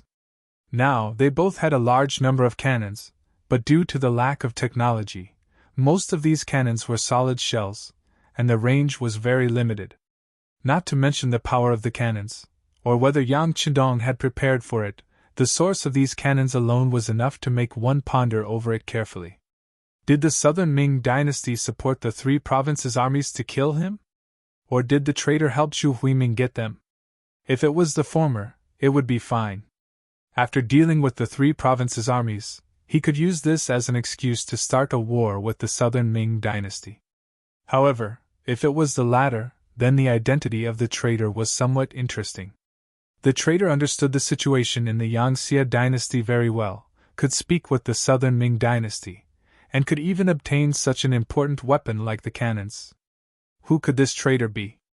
For some reason, with the appearance of these cannons, Yang Qindong had a feeling that he could confirm the identity of the traitor one step closer. He could see who in the Yangxia dynasty had contact with the southern Ming dynasty, and then identify them one by one. The 30 cannons were pushed out of the small courtyard, and Wang Zhanjiang was only waiting for the sky to turn dark. In order to ensure the success of tonight's operation, Zhu Huiming gave another 10,000 soldiers to Wang Zhanjiang, which made him more confident. Zhu Huiming was also very nervous as he waited for the good news to arrive in the palace. While he was waiting, the sky turned dark as promised. When the curfew arrived and there were no civilians on the streets, Wang Zhanjiang impatiently went in front of the cannons and gave the order to fire. There was no prelude, no warning. The moment the cannons came, it was to give the 500 black cavalry in the small courtyard a head-on blow. The attack last night caused Wang Zhanjiang's losses to be too great. With this hatred, he was determined to uproot Bugnam of Gojoseon. Boom, boom, boom. Under the irregular cannon fire, the outer walls of the 4 courtyards and the 3 courtyards quickly collapsed. The solid metal cannons wreaked havoc in the small courtyards as if there was no one there. It was as if they were the boss, and those who blocked them would die. Originally, the 3 provincial armies did not have any artillery units, and there was no real standard for how to use these cannons. As a result, the cannons that were fired could fly anywhere. This was also why the attack this time was so powerful. After a few waves of attack, the outer walls of the 2 courtyards collapsed. Many houses were also knocked down by the cannons, causing rumbling sounds of the walls collapsing. Smoke and dust rose into the sky. Even though it was the 15th day of the lunar calendar, and the moonlight was very bright, people's vision was still very limited. Looking at this rather spectacular scene, Wang Zhanjiang's heart was filled with pride. He could not wait to see the scene of the Black Knight Dragon Guards being crushed by him. Without the help of firearms, his 10,000 men would only be able to deal with a few hundred Black Knight Dragon Guards. He was confident that he could achieve victory. Each cannon fired a total of 5 cannons, and half of the solid metal cannons were wasted just like that. It also cleared a wide enough space for attack. Wang Zhanjiang immediately stopped the cannons from firing. Then, with a loud shout, the infantry charged forward.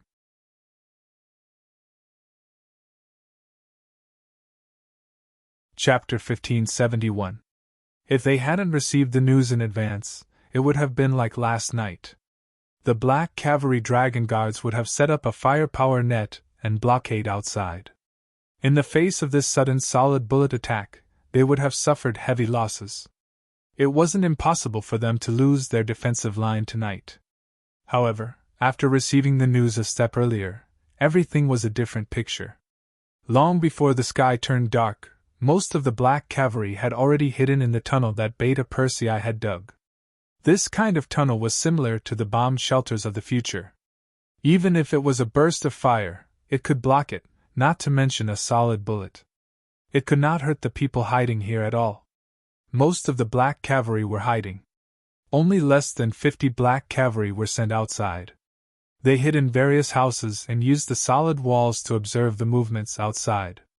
This was also to prevent the enemy from launching an attack, so that they could be the first to stop them. It was worth mentioning that these Black Cavalry were no longer holding Type 95 in their hands. Instead, each of them had a rocket launcher. The rocket launcher could easily hit more than 100 steps away. It made them look like they were holding a small mobile cannon with great power. When the cannons of the 3 provincial armies began to fire, the 50 Black Knight Dragon Guards were hiding in the small houses. Although more than 100 solid shells were fired and caused some damage, there were no casualties among the 50 Black Knight Dragon Guards as they were covered by the strong walls. Only 2 of the soldiers were choked by the smoke and couldn't stop coughing. Then, the assault of the 3 provinces began. The 50 of them immediately fired their rockets, and when the cannons landed in the midst of the enemy camp, the shockwaves from the explosion killed, injured, and scattered the black shadows. When the rocket launcher sounded outside, it was equivalent to giving the black cavalry hiding in the bomb shelter the order to charge and counterattack. Everyone came out of the tunnel in a line, each holding a Type 95 or a light machine gun. They found the predetermined position to counterattack and began to madly fire and counterattack. The sound of cannons and concentrated gunfire was constantly heard, giving the charging soldiers of the three provinces a head-on blow. Completely unprepared, they were caught off guard. Just the thousands of soldiers from the three provinces who were charging at the front were wiped out in a single exchange. Not a single one of them survived. The Black Cavalry's methods and enhanced firepower really frightened the soldiers of the three provinces. They could not help but stop in their tracks. Then, without waiting for orders, they frantically retreated. After a round of bombardment, and a round of charge, they had suffered more than 1,000 casualties. When this result was reported to Wang Zhanjiang, it made him even angrier.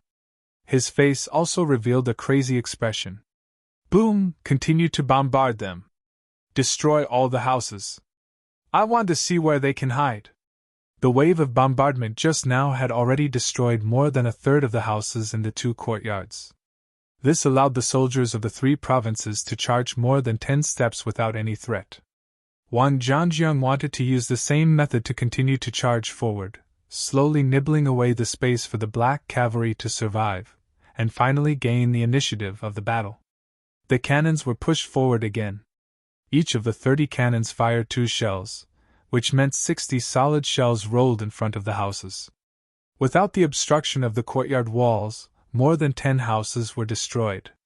This time, the Black Cavalry did not have a record of 0 casualties. 2 soldiers were injured, and 1 soldier's injury was not too light. Fire at the enemy's cannons, blow them up! Looking at the rocket launcher, Beta Persei roared in anger. The Black Cavalry were his good brothers, and Beta Persei knew every one of them by name. Now that his brothers were injured, as the actual commander of the Black Cavalry, how could he not be angry? The Black Knight Dragon Guards, who were also enraged, fired their rocket launchers. They had been waiting for this order. In an instant, several people rushed forward.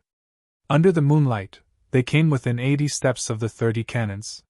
Then, they angrily fired their rockets and smashed into the cannons, causing a series of loud sounds of metal colliding. The sudden bombardment directly destroyed several cannons, and even some of the soldiers standing in front of the cannons were blasted into the air by the powerful explosion. When they fell to the ground, they were already dead. Good job, continue. Seeing that there was an effect, Beta Persei continued to shout excitedly. Several more rocket launchers were fired, and the cannons were destroyed one after another. Wang Zhanjiang saw all this, and it made his heart ache. He only had a total of 30 cannons. This was all he had, and it was also all the property of the king of the three provinces. If all these were wasted here, he was afraid that he would not be able to explain it to the king. Therefore, with a pained expression on his face, he ordered his men to continue to charge forward, looking for the Black Cavalry's gunner, and at the same time, distracting the enemy. Then he led his men to move the cannons back, saving the remaining 12 cannons and the 60 shells that were not destroyed. The Black Cavalry's full-scale counterattack was effective. They defeated the arrogance of the three provinces and took back some territory.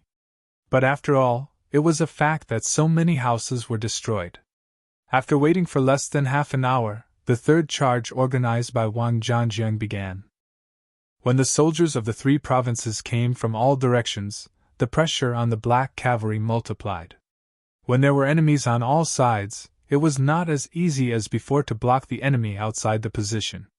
The sound of the light and heavy machine guns was much more intense than last night. Beta Persei led the 200 Black Cavalry who were originally digging the tunnel to join the battle, and only then did they manage to stabilize the situation. Under the moonlight, the sparks from the bullets could be seen everywhere. The soldiers of the three provinces who rushed from all directions fell one after another, but then they rushed up one after another. At this point in the battle, human lives were the most worthless. At this time, everyone seemed to be red-eyed. Other than shooting, they were charging, and they looked like they would not stop until they fought to the death. Yang Chidong was also standing in the tunnel at this moment. Beside him, Telecommunications Director Wang Shan looked at him expectantly, waiting for orders at any time. But after waiting for a long time, seeing that Yang Chidong did not give any orders, Wang Shan could only look up and down again. As Wang Shan expected, Yang Chidong did indeed have a backup plan in Yunnan Manor. Once he mobilized this force, it would be very powerful.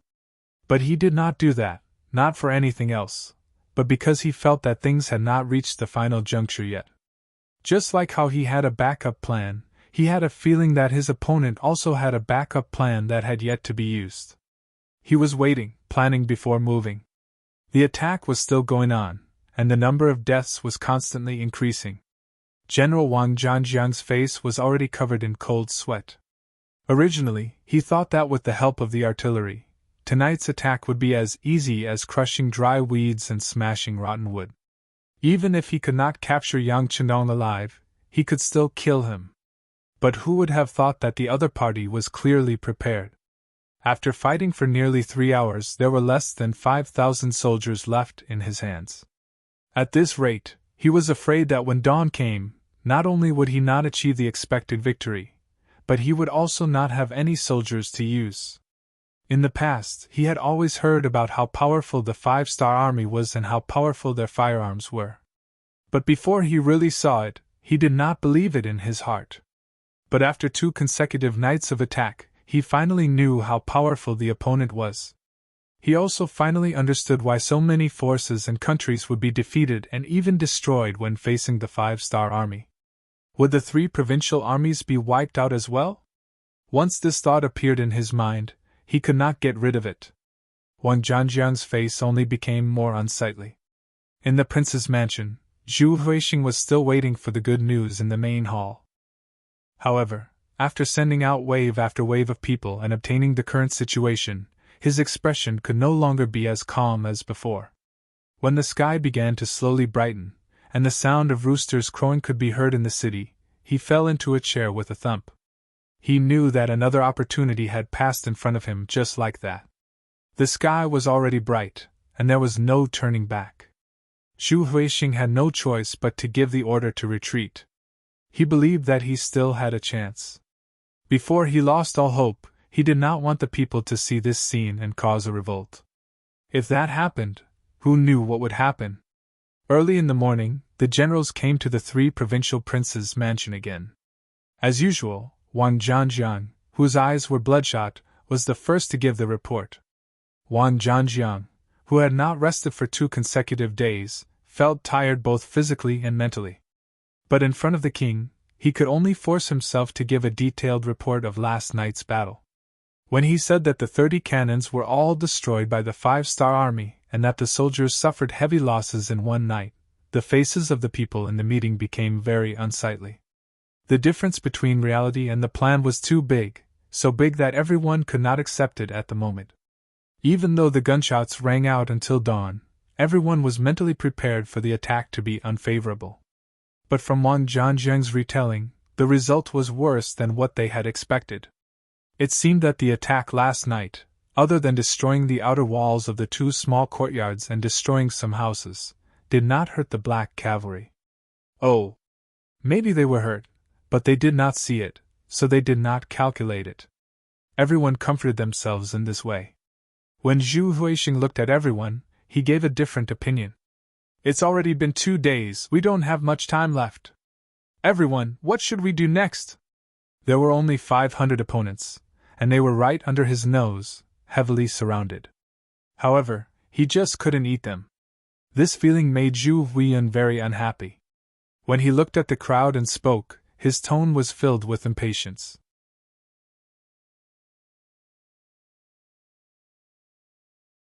Chapter 1572. That's right, Zhu Huihua was anxious. This was because in the morning, when the sun had just risen, the scouts had entered the city and reported that the main force of the 5-star army had begun to move towards the 3 provinces from Liang Mountain. The distance between Liang Mountain and Yunnan Manor was a few hundred li, but the news that came was that the cavalry of the 5-star army was coming on horseback. Who knew if they would suddenly appear in front of him? If he couldn't get rid of Yang Chendong before these people arrived, then it would really be troublesome. This time, he had invited Yang Chendong to negotiate, but now, he had to kill him. In terms of morality, he had already lost. If Yang Chendong didn't die, and the 5-star army arrived outside the city, then the one who would die would be him. Time was of the essence, and Zhu Huihua didn't have the time to think about other things. Right now, what he needed to do was to kill Yang Chendong. Only then would Yang Xie be in chaos, and he would be safe. Only then would he be able to obtain everything he wanted. Tonight, mobilize all the forces that can be mobilized. We must kill Yang Chendong! These words were squeezed out from between his teeth, and Zhu Huihua's expression became more and more ruthless. In this kind of game where it was either you die or I live, anyone could only use all their strength. After Zhu Huihua made his final decision, the entire army of the 3 provinces in Yunnan Manor began to move. In order to achieve the goal of exhausting the firearms and ammunition of the Black Cavalry, even the 10,000 new recruits were put to use. However, because they didn't have any combat experience, in order to prevent a large number of people from escaping when the battle started, they weren't placed on the main attack. Instead, they were responsible for the security of the outer perimeter. For 2 consecutive nights, the entire Yunnan Manor's commoners probably knew that Zhu Huihua wanted to kill Yang Chendong. No one knew what these commoners would do. Although these people were often seen as ants, no one could deny that once these commoners took action, they would cause a huge commotion and cause serious consequences.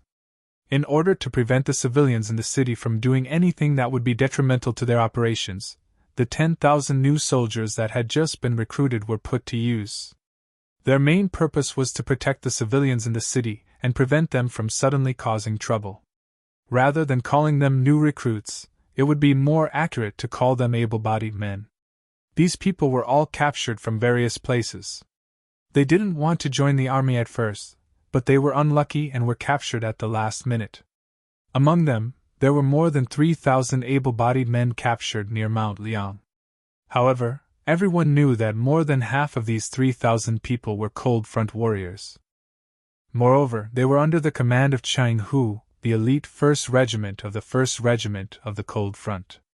Back then, Ching Hu had split up the Cold Front warriors and disguised them as local refugees. Furthermore, they had pretended that they were coincidentally found by the army of the 3 provinces. Just like that, they were captured as able-bodied men. Not only did they successfully enter Yunnan Manor without any checks, they were also stationed in the barracks in the city. Logically speaking, the army of the 3 provinces had a set of methods to manage the army. For example, after entering the barracks, they had to go through household registration, and so on. With this set of procedures, it would be difficult for the Cold Front warriors to hide their target. Coincidentally, before the army could do anything, Yang Chendong arrived. This instantly attracted everyone's attention, and no one cared about the new recruits anymore. They also helped Cheng Hu's troops cover for him and stayed in the army. In the past 2 days, the news of Zhu Huihua wanting to kill Yang Chendong had already spread throughout the army. To the ordinary soldiers, this was simply a fight between gods. They only needed to follow orders. The main goal of the Yang Xie had always been to let the Han people live better lives and let them become the rulers of this world. However, to the soldiers of the 3 provinces who were not Yang Xie soldiers, they did not have the opportunity to experience this kind of glory. On the contrary, they had been receiving military pay from Zhu Huihua, the king of the 3 provinces. Naturally, they had been paid to do something. However, as 10,000 new recruits, they had not even received a single cent of military pay. This was naturally because they had only been here for a short period of time. However, this gave Ching Hu and the others an opportunity to instigate a rebellion. If they were dealing with veteran soldiers, Cheng Hu and the others would have to think twice before doing anything. However, they did not have to be so careful when dealing with a bunch of new recruits who had been captured under the same fate. They could do many things boldly. Over the past 2 days, Cheng Hu and the others had been trying to instigate a rebellion. However, to be on the safe side, they did not reveal their identities. Instead, they used the identity of someone who had suffered a similar fate to build a relationship with the new recruits. For something like a grievance gathering, no other army in the Yangtze had done better than the Lingfeng army. Within the Lingfeng army, the 1st Division had done the best. For example, during their usual training, they had an assessment on how to gain the support of more strangers in the shortest time possible to strengthen their own forces. All of this was now put to good use. Under Qing Hu's persuasion, more than 8,000 of the 10,000 new recruits were convinced. These people's hearts were already moved, and they were filled with all kinds of desires to become a part of the Yang faction's people.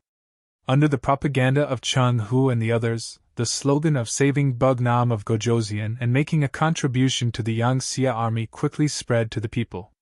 When they found out that their 10,000 new recruits were also participating in the battle tonight, but were only responsible for the security of the outer perimeter, Qing Hu was so happy that he almost jumped up. This was really a case of someone sending a pillow when you were sleepy. They were just worrying about how to get out of the military camp, and now the opportunity was right in front of them. When Qing Hu heard the news, he immediately sent someone to contact the secret agents of the Security Bureau in the city to ask for the next step of the plan. After 2 nights of continuous attacks, especially when the 3 provincial armies even used 30 cannons, the head of the Security Bureau, Yang San, who was in charge of everything in the city, felt his scalp go numb when he heard this. This method of luring the snake out of its hole and winning the hearts of the people was a good method. However, they should not have let the young master take the risk. For this reason, Yang San had objected to it, but it did not work. Since this was the case, he could only do his best to ensure Yang Chendong's safety. 2 nights had passed, and the 3rd night was about to arrive.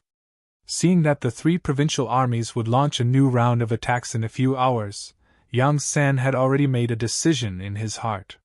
He was going to take action, and the only thing he could do was to instigate the people in southern Cloud Prefecture to launch an attack. Although he did not know how many people would die in this way, as long as he could protect the young master, everything would be worth it. At this time, Qing Hu sent someone to contact him using a special method. When he found out that the 1st Regiment of the 1st Division of the Lingfeng Division was in the city, and had secretly joined the 3 provincial armies as a new recruit, Yang San's bloodshot eyes could not help but brighten up.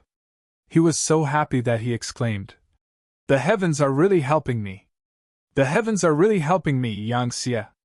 After exclaiming, Yang San immediately ordered the secret agents of the intelligence department in the city to move out and spread rumors in the city. The main thing was that if something happened to Bugnam of Gojoseon in the city, the entire Yunnan prefecture would be razed to the ground. If that really happened, no one in the city would be spared. If they could take action to support Bugnam of Gojoseon, they would be meritorious subjects. Those who made great contributions would be rewarded with silver and land in the future. Although the current great Ming dynasty was far from being as strong as before, it still had a certain foundation. At the very least, the state of society had not reached a point of no return. There were still some honest officials and capable officials. If the great Ming dynasty was really on the verge of collapse, all they needed to do was to say that they would welcome Bugnam of Gojoseon into the city, and the people in the city would be able to make use of them. In order to cooperate with the soldiers of the Lingfeng Division, Yang San had used up all his trump cards. However, Zhu Huiqi did not know about this. Perhaps he had never cared about the people in the first place. In addition, an even greater danger was pressing down on him. In the great general's residence in Guizhou, Jiang Wuqing was currently meeting with a guest in the study. As the great general of Guizhou appointed by Zhu Huiqi, Jiang Wuqing's strength was not weak. With 100,000 soldiers in his hands, he was confident. Even he himself was tall and strong, with a dignified appearance. Jiang Wuqing was a forthright person. From time to time, one could hear him laughing loudly. As a result, he enjoyed an illustrious reputation in Guizhou. However, today, he could no longer laugh. This was because a familiar person had appeared in front of him. It was Yao Ingjun. As the Security Bureau's earliest spy and one of the most successful ones, Yao Yingjun was born with good looks. People called him Pan and the reincarnation. Using this advantage, he successfully won the favor of Princess Yongxing, Zhu Lian. He was also able to transmit the situation here to the higher-ups of Yangxia. Everything came to an end after Zhu Huying killed his brother. After Yao Yingjun received the information from the Security Bureau, he immediately took Princess Yongxing away. He quickly formed a group of people and had been roaming around Guizhou. At that time, Yao Yingjun could have brought Princess Yongxing back to Yangxia's territory. Based on the important information he had transmitted over the years, the rewards he received would be enough for him to use for the rest of his life. However, he did not do that. Instead, he continued to be with Princess Yongxing and raised the banner of opposing Shu Huiqi. Needless to say, Yao Yingjun's act had become real. He had really fallen in love with this princess. Because of this, Yang Chendong also made a promise. No matter when, as long as he didn't want to work anymore and wanted to leave with Princess Yongxing, he would personally give them permission to find a safe place to live the life of a rich man.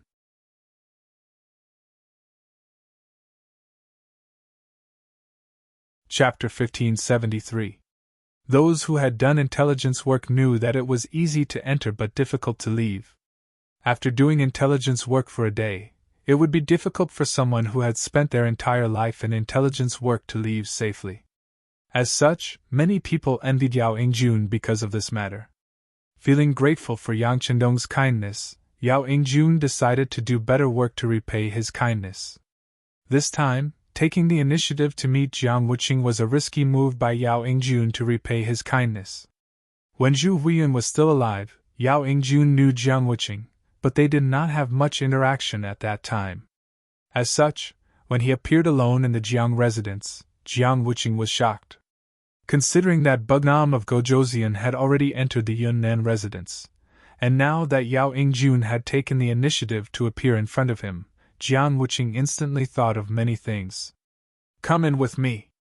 Jiang Wuqing didn't immediately call for his bodyguards to arrest them. He spoke with a very calm tone. He believed that since the other party had come, it would be in his hands and could be seized at any time. Since that was the case, there was no need to be anxious. It would be better to see what he had to say. Yao Yingjun understood Jiang Wuqing's behavior very well. He had done a lot of homework and fully understood the nature of this Guizhou general, which was why he dared to take the risk alone. Hearing this greeting, he immediately chuckled, cupped his fists, and strode into the residence's inner room. The study was extremely quiet. As the host, Jiang Wuqing boldly sat down on the main seat and placed his sword on the table. His intention was self-evident. If Yao Yingjun could not convince him and give him a reasonable reason, he would probably use force. In response, Yao Yingjun only smiled and found a place to sit down. He then said, "General, do you know that a great disaster is imminent?" Jiang Wuqing's surprise at Yao Yingjun's shocking words disappeared in an instant. He then laughed coldly and said, "What? Is that all you have to say?" Negotiators from ancient times to modern times would often say shocking words in order to put enough pressure on the other party and fight for enough action. Jiang Wuqing had read a lot and had seen things like this before, so he wasn't surprised. Jiang Wuqing's performance fell into Yao Yingjun's eyes.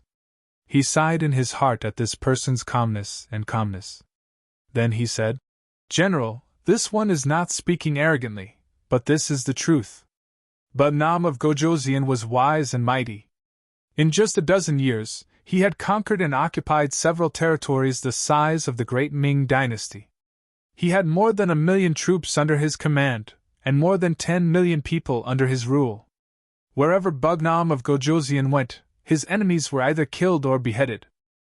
Even if he surrendered at the mere sight of the wind, in order to preserve his life, who could be his opponent?" When Jiang Wuqing heard the praises, he did not have any intention of objecting. All of this was the truth. It was placed right in front of them, and they had no choice but to accept it.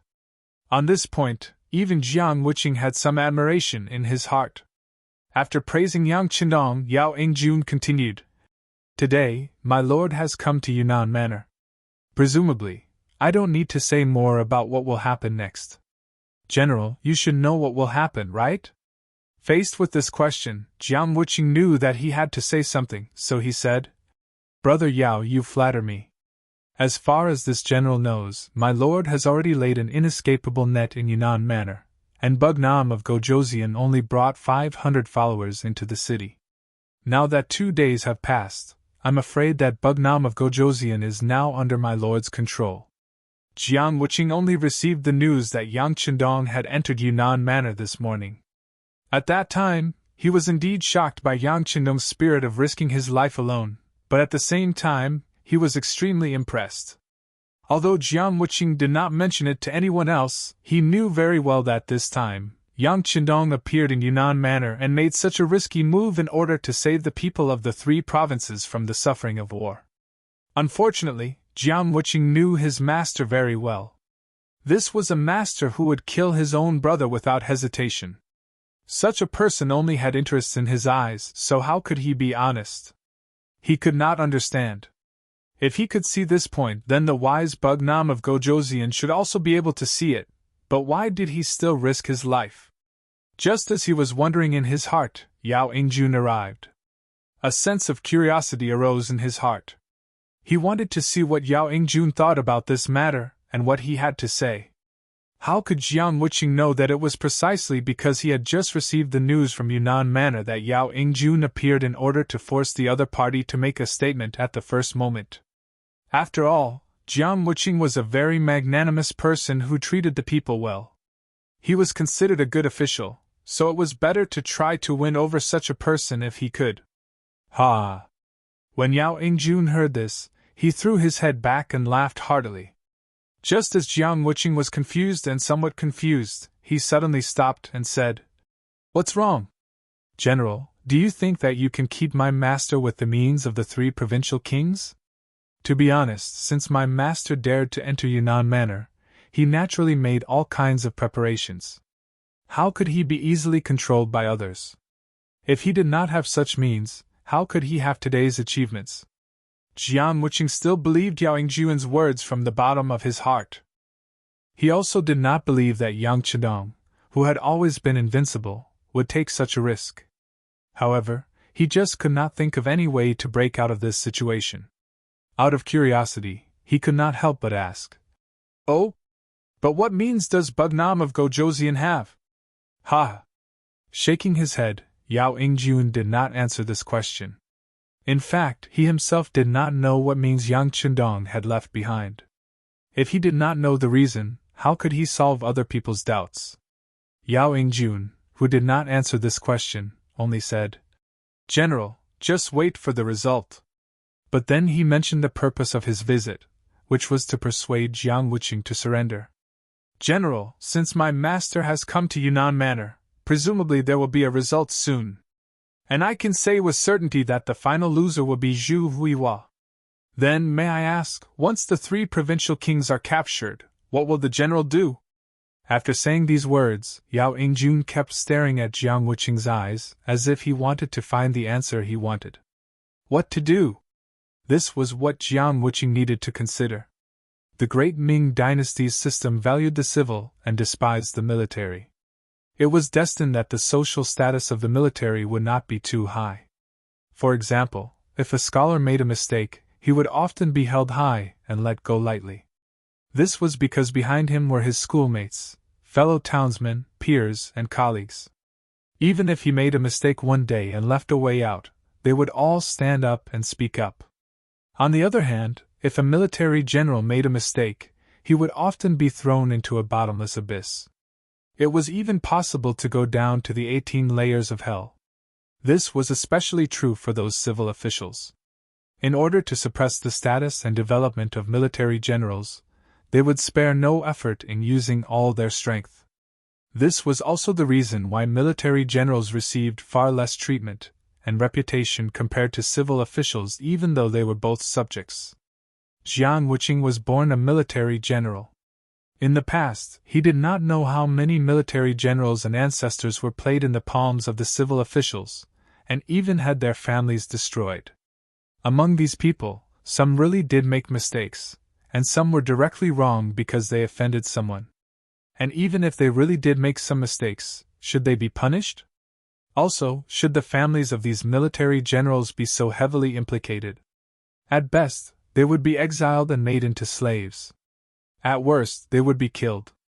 However, because the right to speak was in the hands of the civil officials, even if some military generals had different ideas, they could only endure it in their hearts. Therefore, even though they were both officials, a military general was much more cautious than a civil official. And now Yao Ingjun was asking him what to do, which made it difficult for Jiang Wuqing. He was indeed promoted by Zhu Huihua. Before this, he was only a chili arch. Now, he could command 50,000 soldiers and become the general of a province. With this kindness, he indeed had to thank Zhu Huihua.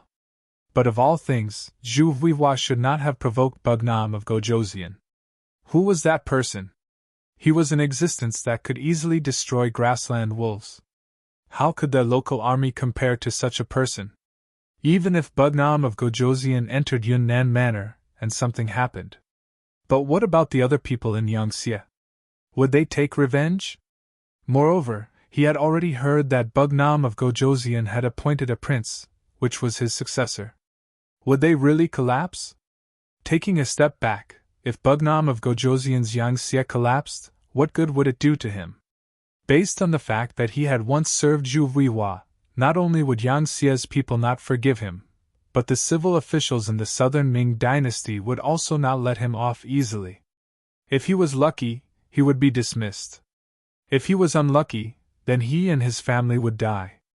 Thinking of his 4 children, the youngest of whom was only 4 years old, how could Jiang Wuqing bear to see them die because of him? For some reason, Jiang Wuqing's heart was filled with a sense of desolation at this moment. When he thought that because of him, his family would be implicated and die, he felt a burst of anger in his chest that wanted to erupt. It made him feel a burst of air, and his heart beat rapidly. Jiang Wuqing's heart could be said to be filled with complex feelings, and all of this fell clearly into Yao Ingjun's eyes. He felt that things could be done, so he laughed and said, "General, I don't think I need to say more about your situation. This time, the 3 provincial kings want to be enemies with my master, so they are destined to have a miserable end. How could such an unwise person be worthy of you working your life for him? Why don't you turn back now?" Bugnam of Gojoseon said that as long as General is willing to surrender, not only will he not make any mistakes, but he will also give you merit. Even if we are all Han, he will give you wealth and ensure the safety of General and your family.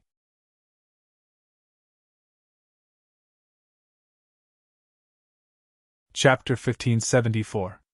These words were just right, and they also touched Jiang Wuqing's heart, causing him to be moved.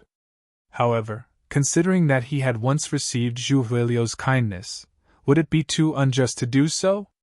Also, how trustworthy was Yao Ingjun's words? Jiang Wuqing had already opened his mouth to agree, but he closed it tightly again. There was no such thing as betrayal in this world.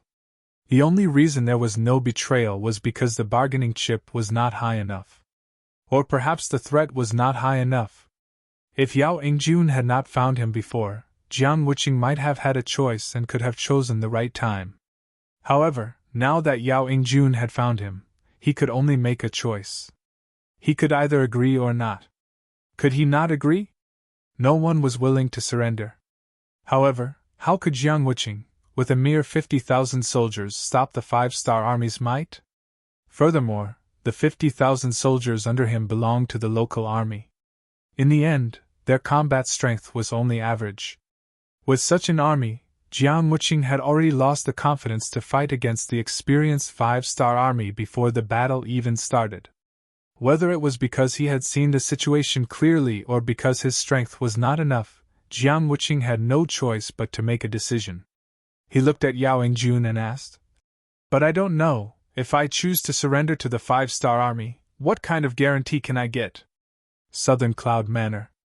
There were less than 2 hours left before the sky turned dark. A gloomy atmosphere shrouded the city, giving people a very oppressive feeling. For the past 2 days, the commotion at night was not small, especially last night. The sound of cannons and gunshots were so dense. Anyone who was not a fool would know what was going on. It must be said that the common people were the most honest group. As long as they could survive, they would not do anything excessive. For example, words like swallowing their anger and living an ignoble life were used by them. However, when something happened and threatened their lives, they would change into a different appearance and reveal their fangs. In other words, the mighty army of the East had awakened. Who was Bugnam of Gojoseon? Needless to say, everyone in southern Cloud Manor knew. There were even many people who yearned for the Yangtze's life and thought of ways to seek refuge there. Originally, Yang Chendong had a good foundation of the people. This time, Yang Chendong was willing to take the risk in order to not let the common people of the three provinces suffer from the chaos of war. At this moment, he had won the hearts of the people. This was the general trend that Yang Chendong needed. Now that the general situation had been set, but the three provincial kings still wanted to kill Wu Nanwang, how could the common people in the city be willing to do so? This was no longer a matter of two kings fighting. If things went wrong, the common people in the city would be affected. If they still did not do anything, in the end, the city would be killed. Once such a terrible result appeared in the minds of the common people, who could remain calm? It was at this time that the spies sent by Yang San came into effect. They mixed in with the common people and talked about the powerful relationship. More and more common people felt the crisis. Finally, waves of common people in the city began to rush in the direction of the destroyed courtyard with all kinds of weapons in their hands. Southern Cloud Manor was a big city. Not to mention its history, just the fact that it was the place where the former Shiping Mansion and the current mansion of the three provinces were located, it had attracted a lot of commoners. The number of commoners here had reached more than 500,000 people at one point. Due to the chaos of war, the proportion of adult men was not high. However, even if the ratio was 10-1, it was still possible to gather 50,000 people. Not to mention, when the matter concerned their own safety and life and death, it was not only the adult men who would stand up.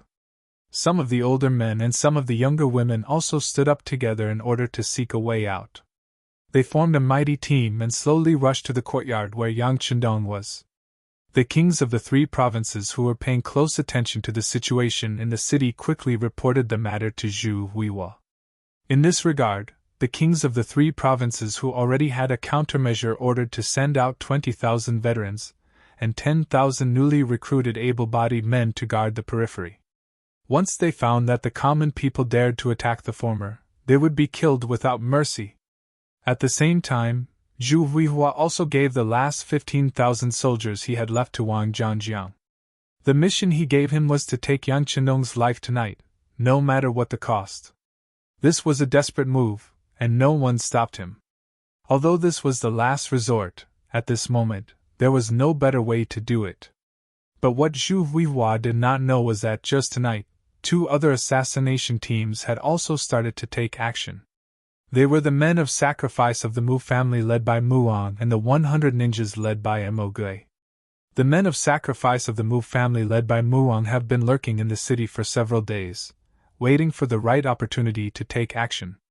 There was no doubt about it. Although the Mu family also looked down on Zhu Huihua and would take his life if there was a chance. But in the face of a more powerful opponent, Yang Chendong, they had no choice but to work together to deal with this big problem first. For this reason, Muan has made up his mind to succeed or die trying. Fortunately, after 2 consecutive nights of attack, the outer courtyard of Yang Chendong's residence has been conquered, and the range of activity has been reduced a lot compared to before. Under such conditions, once the men of sacrifice of the Mu family rush to Yang Chendong's side, they still have a high chance to kill the target and complete the mission. Let's talk about the 100 ninjas led by Emogui. This is a force that no one knows about. Ninjas are best at hiding. In addition to Emogui's arrangements, no one noticed them, even Yang Chendong didn't know about their existence. What's more worth mentioning is that the leader of this group of ninjas is the special ninja who has been on Yang Chendong's death list. This special ninja, who should have died in the assassination of the Timur Empire's General Mandalatu, has now come to Yunnan Mansion without anyone noticing. In the dark, he is like a poisonous snake. Once he sees the opportunity, he will decisively attack and release his powerful energy. These two dark forces, one left and one right, stared at the dilapidated small courtyard, waiting for the best opportunity to appear. In the small courtyard, Beta Persei, Dao Xiao Ba Dao Jiang, and others were also doing the final inspection. Years of war made them feel as if dark clouds were looming over the city. Everyone knew that the enemy's attack tonight would only be more ferocious compared to the attack of the previous 2 nights. Fortunately, they have enough firearms and ammunition in their hands, which is their strongest confidence. During the day, they have already dug trenches to ensure that the soldiers can hide in them and kill all the enemies under the premise of enough self-protection. Beta Persei, leave a gap in the east. It was unknown when Yang Qindong had changed into the golden cloak. Although the sky was turning dark, it was still dazzling. Under the illumination of the remaining light, it emitted a myriad of rays of light, giving people the feeling that he was a god descending to the mortal world. Young master, you! Beta Persei was surprised when he heard this. Once a gap is opened, it may give the enemy an opportunity to rush into the small courtyard. If that's the case, it will be too dangerous. Execute the order. Yang Qindong didn't explain too much. Of course, he knew what he was doing. This is indeed a little risky, but if he doesn't do this, how can he find the forces hidden in the dark? Moreover, with his Grand Master level skills and the large warehouse that he can use at any time, is there really nothing to be afraid of? Perhaps this is the boldness of the skillful. Not to mention, who doesn't have a backup plan? Since it was Yang Qindong's order, regardless of whether Beta Persei is willing or not, he can only carry it out in the end. A gap naturally appeared in the east. However, it is not obvious, at least not at a glance. This is exactly what Yang Qindong needs. If the gap is too obvious, isn't it the same as telling others that this is a trap? The reason why Yang Qindong chose to take the risk this time is to see if he can find the whereabouts of the traitor. If his defense is foolproof, how could the traitor appear? The Black Cavalry, who have long been prepared for a tough battle, checked the weapons in their hands for the last time. The telecommunications director, Wang Shan, also came to Yang Qindong's side and reported the contents of a few telegrams that he just received. 6th Young Master, Yao Yingjun has persuaded Guizhou Province General Jiang Wuqing and has now taken over their military power. He has also sent 20,000 troops from Guizhou Province to Yunnan Prefecture. 6th Young Master, after a day and night of long-distance attacks, my main army is now less than 300 miles away from us. They are confident that they will arrive outside Yunnan Prefecture before noon yesterday. 6th Young Master, the Intelligence Department has sent news that Guangxi Province General Bai Kun is now in close contact with the Southern Ming Imperial Court. It seems that there is a possibility of him being instigated at any time, 6th Young Master.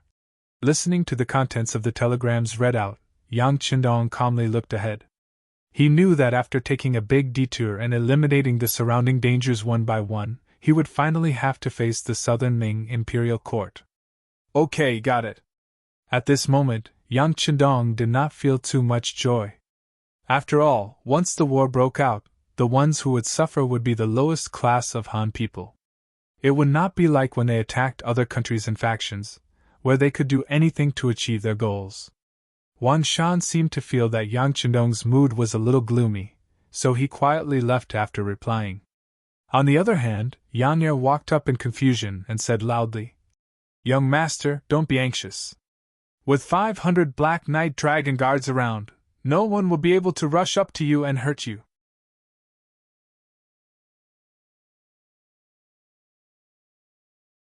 Chapter 1575. His originally gloomy mood disappeared without a trace because of Beta Persei's interruption. But it was also at this moment that Yang Qindong thought of telling Beta Persei a few words. Otherwise, with this person's character, he would definitely ruin his grand plan. Beta Persei, if the enemy rushes in from the east later, Young Master, I will take them out of here, and you just need to guard this place well. Don't worry about me, understand? Yang Qindong said with a serious look on his face. If it were any other subordinate, he would only need to give an order for the other party to carry it out.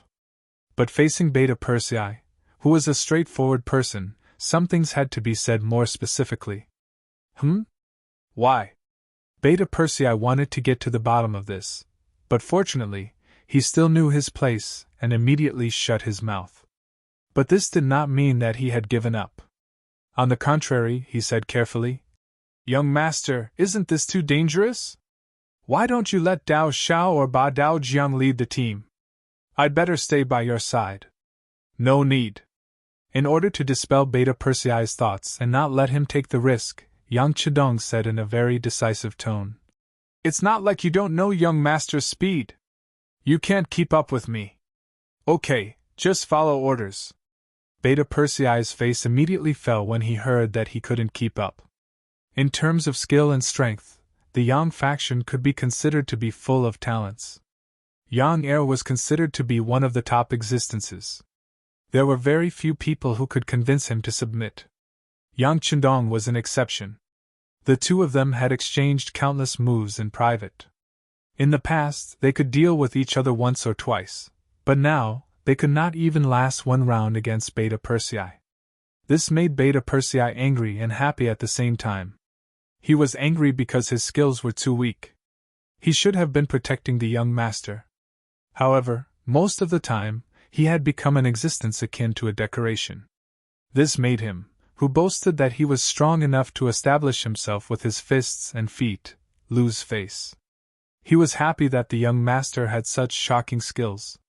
His safety was guaranteed, so he didn't have to worry so much. In terms of skill, he was indeed not on the same level as Yang Chindong. Although he was reluctant, Beta Persei still agreed. "Yes, young master, but you must be careful." "Don't worry. I know what I'm doing." Yang Chindong also breathed a sigh of relief. He was really worried that Beta Persei would disregard his orders and follow him. If that was the case, he would not be able to say anything about Beta Persei's loyalty. Now that he was on his own, he didn't have to worry so much. As for his skills, perhaps it was because he had been reborn, or perhaps it was because he had Daikura with him. In short, whether it was his speed, strength, or reaction time, his body was indeed frighteningly high. In addition, the battlefield and killing techniques that he had learned in his previous life were there to assist him.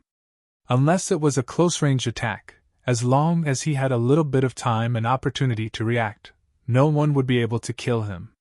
Because of this, he dared to take such a risk. It was also because of this that he dared to open an opening in the face of tens of thousands of enemies with only 500 black cavalry, and set an exposed trap for the people who wanted to harm him. Not to mention, there was still the existence of the backup plan. Just now, Director Wang Shan had reported that the backup plan was in place, and that they were prepared at any time. With this, now he just had to wait for the enemy to fall into the trap. Perhaps he could use this opportunity to find out the identity of the traitor. Yang Chindong was ready for battle and made all kinds of preparations. Outside the small courtyard, Wan Zhanjiang led nearly 20,000 troops and was ready to charge. They had already failed for 2 consecutive nights. They had sent out tens of thousands of soldiers and dozens of cannons, but they were still unable to do anything to an army of 500 surrounded. Even though the enemy had advanced firearms, Wan Zhanjiang was still not afraid. No matter how advanced the firearms were, they still needed to be controlled by people. He didn't believe that the enemy would be able to hold on for long under continuous attacks. As long as he had the chance to get close, the human wave tactic would be effective, and it would be time for him to reap the fruits of victory. Once he killed Bugnam of Gojoseon, his reputation would definitely soar. At that time, who would dare to look down on him? When that time came, he would be the #1 hero in the world. With this thought in mind, Wan Zhanjiang felt quite excited, and the tiredness that he had felt for the past few days seemed to have lessened. While he was looking forward to it, the sky finally darkened. Wan Zhanjiang, who couldn't wait any longer, ordered the attack to begin as soon as the sky darkened. Fire arrows flew out one after another and flew towards the surroundings of the small courtyard. In order to ensure that everyone's vision was not obstructed, Wang Zhanjiang changed his strategy of fighting in the dark 2 nights ago. He prepared countless fire arrows in advance in order to illuminate the surroundings and find the weak points of the Black Cavalry's defense to find the best path to attack. Thousands of fire arrows suddenly flew up and landed around the small courtyard. Under the connected fire, the small courtyard was illuminated as if it was daytime. The trenches dug in the small courtyard also appeared in Wang Zhanjiang's sight. Good strategy, haha! Wang Zhanjiang laughed excitedly as he instantly understood the Black Cavalry's strategy. During the day, the Black Cavalry used all kinds of methods to conceal themselves and only dug trenches. They only entered the trenches when it was dark.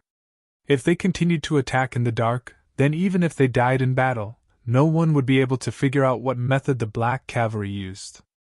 Now that the trenches were right in front of him, Wang Zhanjiang, who understood everything, had a better plan in mind. Men, prepare to light a fire and release smoke. Smoke attack was one of the most commonly used methods on the battlefield. In history, there were many records of victory through smoke attacks. However, because of the many limitations of this method of attack, although it was a good method, there were not many people who used it. But now, the Black Cavalry was surrounded within a certain range, so using smoke attacks was a good method. Under Wang Zhanjiang's order, the soldiers quickly carried dry firewood and lit it. Then, they continued to add wet firewood to the fire. Soon, smoke rose, and under the incessant fanning of the soldiers of the 3 provinces, the smoke began to blow towards the small courtyard. They're going to release smoke. With the help of the night vision device, Ba Daojiang, who was guarding the first line of defense, quickly discovered Wang Zhanjiang's intention. However, he did not panic. On the contrary, the corner of his mouth revealed a disdainful smile. At this moment, if Wang Zhanjiang could stand in front of him, he could not help but scold him for his stupidity. In front of long-range firearms, what was the effect of releasing smoke? Did they not know that all they needed to do was to land a shell on the pile of firewood to solve all the problems? Come on, where are the rocket launchers? Aim them at the pile of firewood and blow it up, Ba Daojiang said with a confident face. The rocket launchers beside him immediately got ready. Before the smoke could completely form, the rocket launchers were already fired at the small courtyard, raising the pile of firewood to the ground. Not only did the smoke not have any effect, but more than 10 people were killed or injured because of the rocket launcher. Wang Zhanjiang frowned. He was very curious about how the enemy could see his movements clearly when the sky was dark and the smoke was thick. Although it was the 16th day of the lunar calendar, the time when the moon was full, he shook his head. Shaking his head, he pushed the unhappiness in his heart to the bottom of his heart. Now was not the time to think about this. There was not much time left for him. If he could not take down Yang Chidong tonight, he was afraid that his head would be removed from his body. Men, beat the drums, charge! Under the illumination of the moonlight, accompanied by the flames everywhere, the soldiers of the 3 provinces began their suicidal charge. Just like a few days ago, the black shadows were everywhere. The soldiers of the 3 provinces pressed forward with a fearless look. Under the supervision of Wang Zhanjiang, the soldiers reluctantly charged forward. Open fire! The 500 Black Cavalry soldiers were naturally not going to be polite. With a shout, Ba Daojiang, who was in charge of the first line of defense, gave the order to open fire.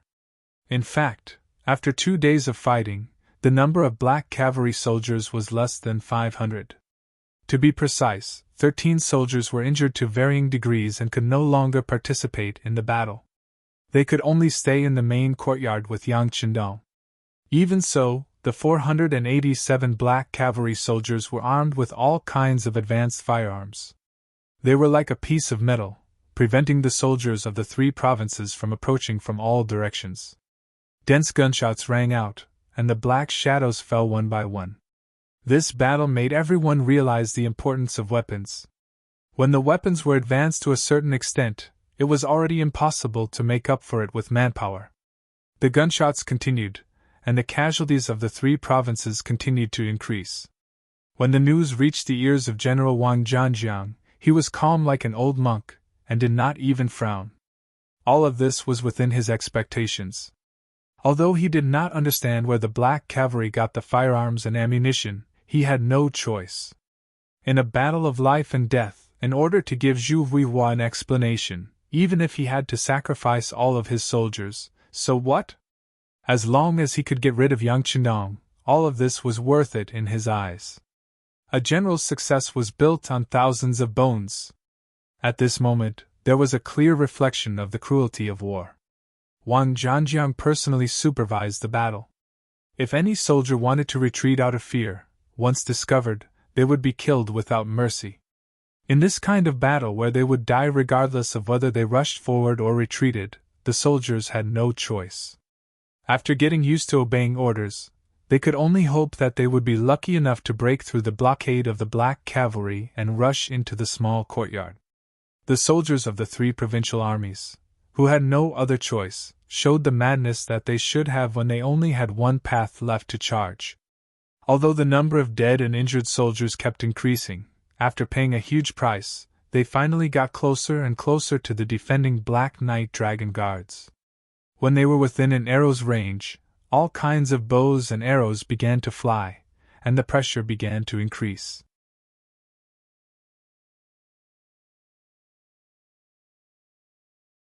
Chapter 1576. What's going on? Beat them back!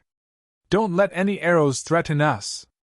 More and more arrows rained down on the trenches. Some of the black cavalry soldiers had already been hit by arrows. Although none of them were killed, more than a dozen soldiers were injured. Some of them even had their arms injured. This made it impossible for them to continue using their firearms in a short period of time. As Ba Daojiang shouted, a look of indignation appeared on his face. However, he didn't have a better idea. Tonight, the soldiers of the three provinces were rushing over without regard for their lives.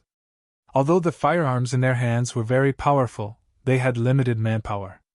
There were less than 500 people, and they needed to guard the four directions. It was destined that the counterattack they could make was very limited. Fire 2 waves of grenades in a row. Beat back the enemies that are close to us. Captain Howling Blade had somehow arrived at Ba Dao River and started shouting. Then, a wave of grenades was thrown in all directions. Cries of agony were heard one after another. Many of the soldiers from the three provinces who wanted to approach them were killed. The situation was stabilized again. Sigh. A heavy punch fell from the sky. Seeing that they were charging fearlessly, the opportunity to defeat the enemy had appeared. However, it was indeed a pity that they had failed because of a wave of grenades. However, Wang Zhanjiang wasn't discouraged. Since they had the opportunity just now, he believed that they would have a second chance if they continued to charge. He continued to give orders. The entire army charged forward without stopping. The battle in the inner circle was in full swing.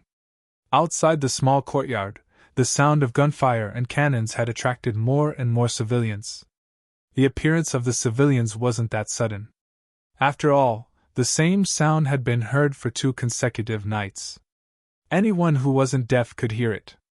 The difference was that although these people were worried for the first 2 nights, they didn't do anything. But now, the civilians were making a move. From all directions, more than 15,000 civilians rushed towards the small courtyard. General Kai Wenjiu, who was in charge of the security of the outer circle, didn't look nervous at all. Perhaps this was due to inertia. In front of the army, the civilians were just livestock that could be driven around at will. Men, set up the formation. Archers, get ready. If the commoners dare to come close, shoot them down. Kai Wenjiu, who was riding on his horse, said calmly. Compared to the civilians who didn't have much fighting power, he was much more fortunate than Wang Zhanjiang, who could die at any moment in the inner circle. Why did the soldiers dare to kill the general? If these people dared to kill the general, would they also dare to kill them? Put down your weapons and kneel on the ground. Otherwise, you will be killed without mercy. Waves of shouts came out one after another. More and more recruits with red cloth wrapped around their arms jumped out and shouted. The united front work done before finally played a decisive role at this moment. Qing Hu's sudden attack and the active cooperation of his 4 battalion commanders, including Feng Zhan and Wang Jilong, made the soldiers from the 3 provinces squat on the ground in confusion. Although they still didn't know what was going on, one thing was clear. If they didn't drop their weapons and squat on the ground now, they would die. This had been proven by the fact that their comrades had been killed for no reason just now. There were more and more civilians on the periphery, and the soldiers from the 3 provinces were getting closer and closer. Although there were nearly 100 spies from the Security Bureau encouraging everyone to act as the mainstay, when the soldiers from the 3 provinces were getting closer and closer, many civilians couldn't help but slow down. They were civilians and hadn't received any relevant military training. When facing regular soldiers with armor and swords, it would be a lie to say that they weren't nervous. But when they thought that if Bugnam of Gojoseon died in Yunnan Prefecture, the 5-star army would definitely take revenge. At that time, they would also be unable to escape death. Their confidence was strengthened a lot, and they didn't seem to be as scared as before. What's going on? Why isn't anyone shooting at us? Yeah, why do I see that many of these soldiers are squatting down? The distance was getting closer and closer. When they were less than 30 steps away, the civilians at the front finally saw the movements of the soldiers from the 3 provinces. The spies mixed in the crowd played a role at this time. Thinking of what the director said before, that someone would cooperate with them, how could they not know what was going on? Immediately, one by one, they shouted in the crowd. The soldiers are mutinous. They are on the same side as us. Now, let's go with them and rescue Bugnam of Gojoseon. As soon as such shouts appeared, they rose and fell one after another without end. All the spies in the crowd also shouted in all directions, hoping to convey this fact to the ears of every civilian, so that they could move forward without worry. The fact that there were no arrows from afar was enough to explain everything. After knowing that the soldiers were like them and didn't want anything to happen to Bugnam of Gojoseon, the number of soldiers increased by a lot. They were no longer afraid, and each of them moved faster than before. There was a mutiny on the outside, and it wouldn't be long before it affected the inside. Under the attack from both sides, Wang Zhanjiang's fate was already sealed, and Yang Qindong's safety would naturally be guaranteed. It was at this time that Yang Qindong, to everyone's surprise, broke out from the east alone in a golden cloak. His body was like a fox, and he was as fast as a cheetah. This was the true portrayal of Yang Qindong's current situation. In the darkness, the golden cloak shone like a beacon. After he rushed out, he was locked on by many eyes. Golden cloak, that must be Bugnam of Gojoseon. Go after him.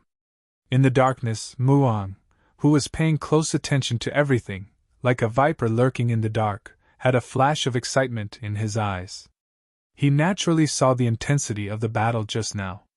When he saw how the Black Cavalry relied on the advanced firearms in their hands to repel the attacks of the 3 provincial armies again and again, he was anxious and uneasy.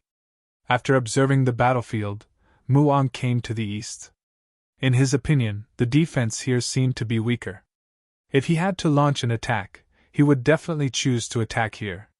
Hiding in the east, he didn't know if the 3 provincial armies could break through the Black Cavalry's defense line if this continued. If they couldn't, once Yang Qindong walked out alive, who could restrain him? Where could they find such a once-in-a-lifetime opportunity? Yang Qindong must die. Otherwise, he would have to go and die. This was the military order he gave to his uncle, Ping Shiwang Mu Bin, before he came. With the military order in front of him, Muang was still thinking about whether to launch an attack in the chaos. The men he brought were men of sacrifice trained by the Mu family with great effort. In terms of skills, they were naturally not comparable to the ordinary soldiers of the 3 provincial armies. Even so, he was not 100% confident that he could bring 200 men of sacrifice to the Black Cavalry. While he was still struggling in his heart, and unable to make a final decision, Yang Qindong rushed out. Especially when the other party deliberately stopped in the process of charging. With the help of the moon, they could see his face clearly. Needless to say, Muang was excited.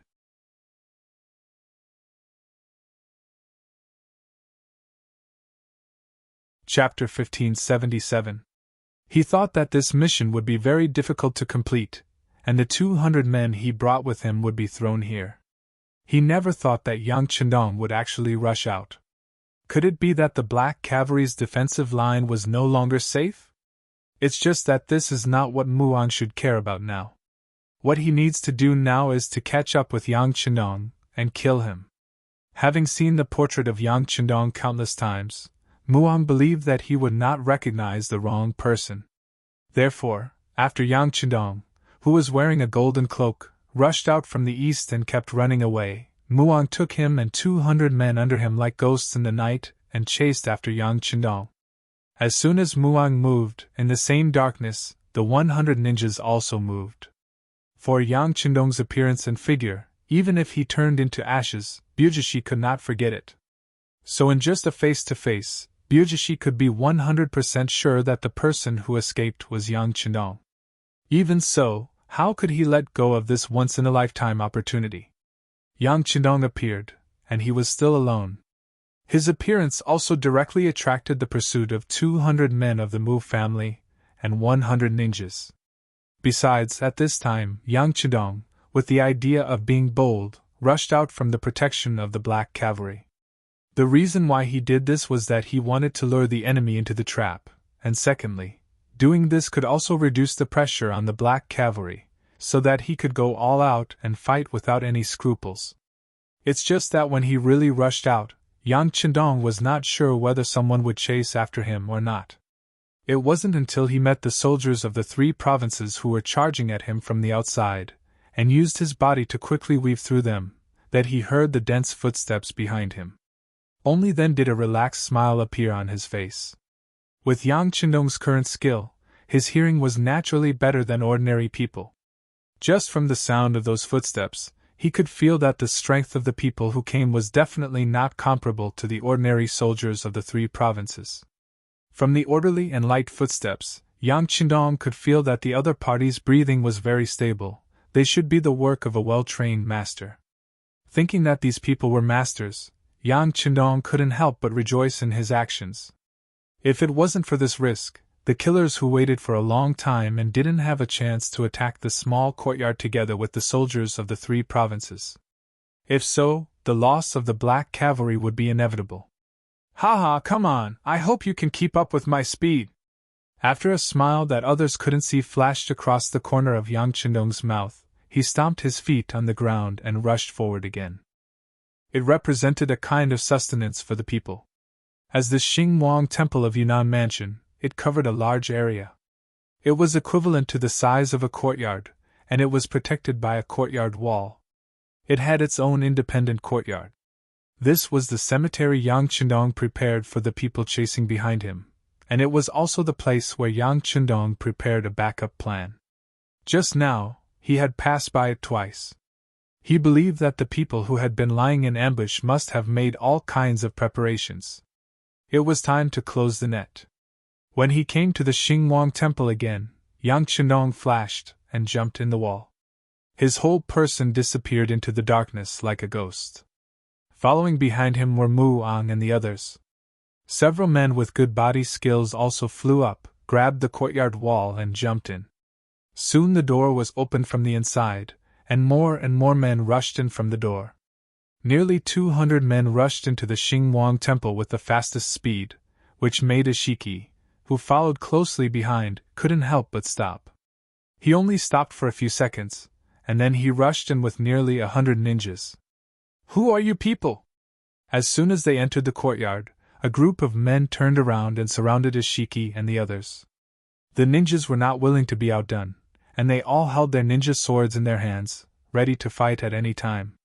During the pursuit, Muang knew that there was another group of pursuers behind him. However, he didn't know who these people were, so he didn't pay attention to them. After all, killing Yang Chendong was the most important task. But now, the two sides finally collided, and it was time for an explanation. "Don't be nervous, we are also looking for Bugnam of Gojoseon to take his life." Ishiki stepped forward and looked at Muang, who was nervous. This wasn't because Ishiki was afraid of Muang. In this dark night, although he didn't have the number of people, he was confident that he could win. It's just that he didn't forget that Yang Chendong was his target, and he didn't want to complicate things before that. How could Muon not think the same way? Although he didn't know the strength of his opponents, he didn't see them coming. However, when they saw him, they did not immediately attack him. This proved everything. They weren't Yang Chendong's subordinates, and with this, he won't be an enemy before completing the mission. Well, I will believe you for the time being. Now Yang Chendong is in this Xingwang temple. Let's look for him carefully. Muon stopped his men from attacking and turned around to go inside the Xingwang temple. He had already arranged people to guard outside the temple. If Yang Chendong wanted to escape, he wouldn't be able to escape from his eyes. The two groups of people were divided into several teams, and they began to slowly move forward. They went to one temple after another, and it seemed like they were going to turn this place upside down to find Yang Chendong. In the dark, Yang Chendong's eyes had already been put on the most advanced night vision goggles, and he was watching Muon and Ishiki slowly approaching him. At this moment, Yang Chendong's eyes were filled with an inexhaustible anger, all because he saw Ishiki. Although the other party was dressed in black at this time, and there was a black mask on his face, but just like the other party could easily recognize him, he also recognized the other party. Ishiki is dead. He died in the assassination of Mandala Tu. This is a well-known thing in Yangtze. But no one would have thought that in order to deter the world, Manto Ratu hung all the assassins on the wooden pole to warn the world. Because of this action, the secret agents of the Security Bureau carefully examined the corpses, but they didn't find the leader of the ninja clan, Kuroshio Shinobi. When this information was reported to Yang Chendong, he was a little more vigilant. For this reason, he has taken some precautions, but at that time, Yang Chendong was still optimistic that Ishiki might have been burned, or he might have escaped with serious injuries and died. After all, he is a special ninja, and his strength is not comparable to ordinary people. This was just a kind of hope. However, when Cui Shi appeared in the Xingwang temple, Yang Chendong knew that he had been too optimistic. This person is not dead, and he wants to kill him. Thinking that if he didn't save him, Ishiki would have died, and there would be no ninja today. And it was his own kindness that led to all of this. The anger in his heart couldn't be extinguished. Yang Chendong hates betrayal, especially after betrayal, they want to harm him. With this, there will be no good result for Ishiki today.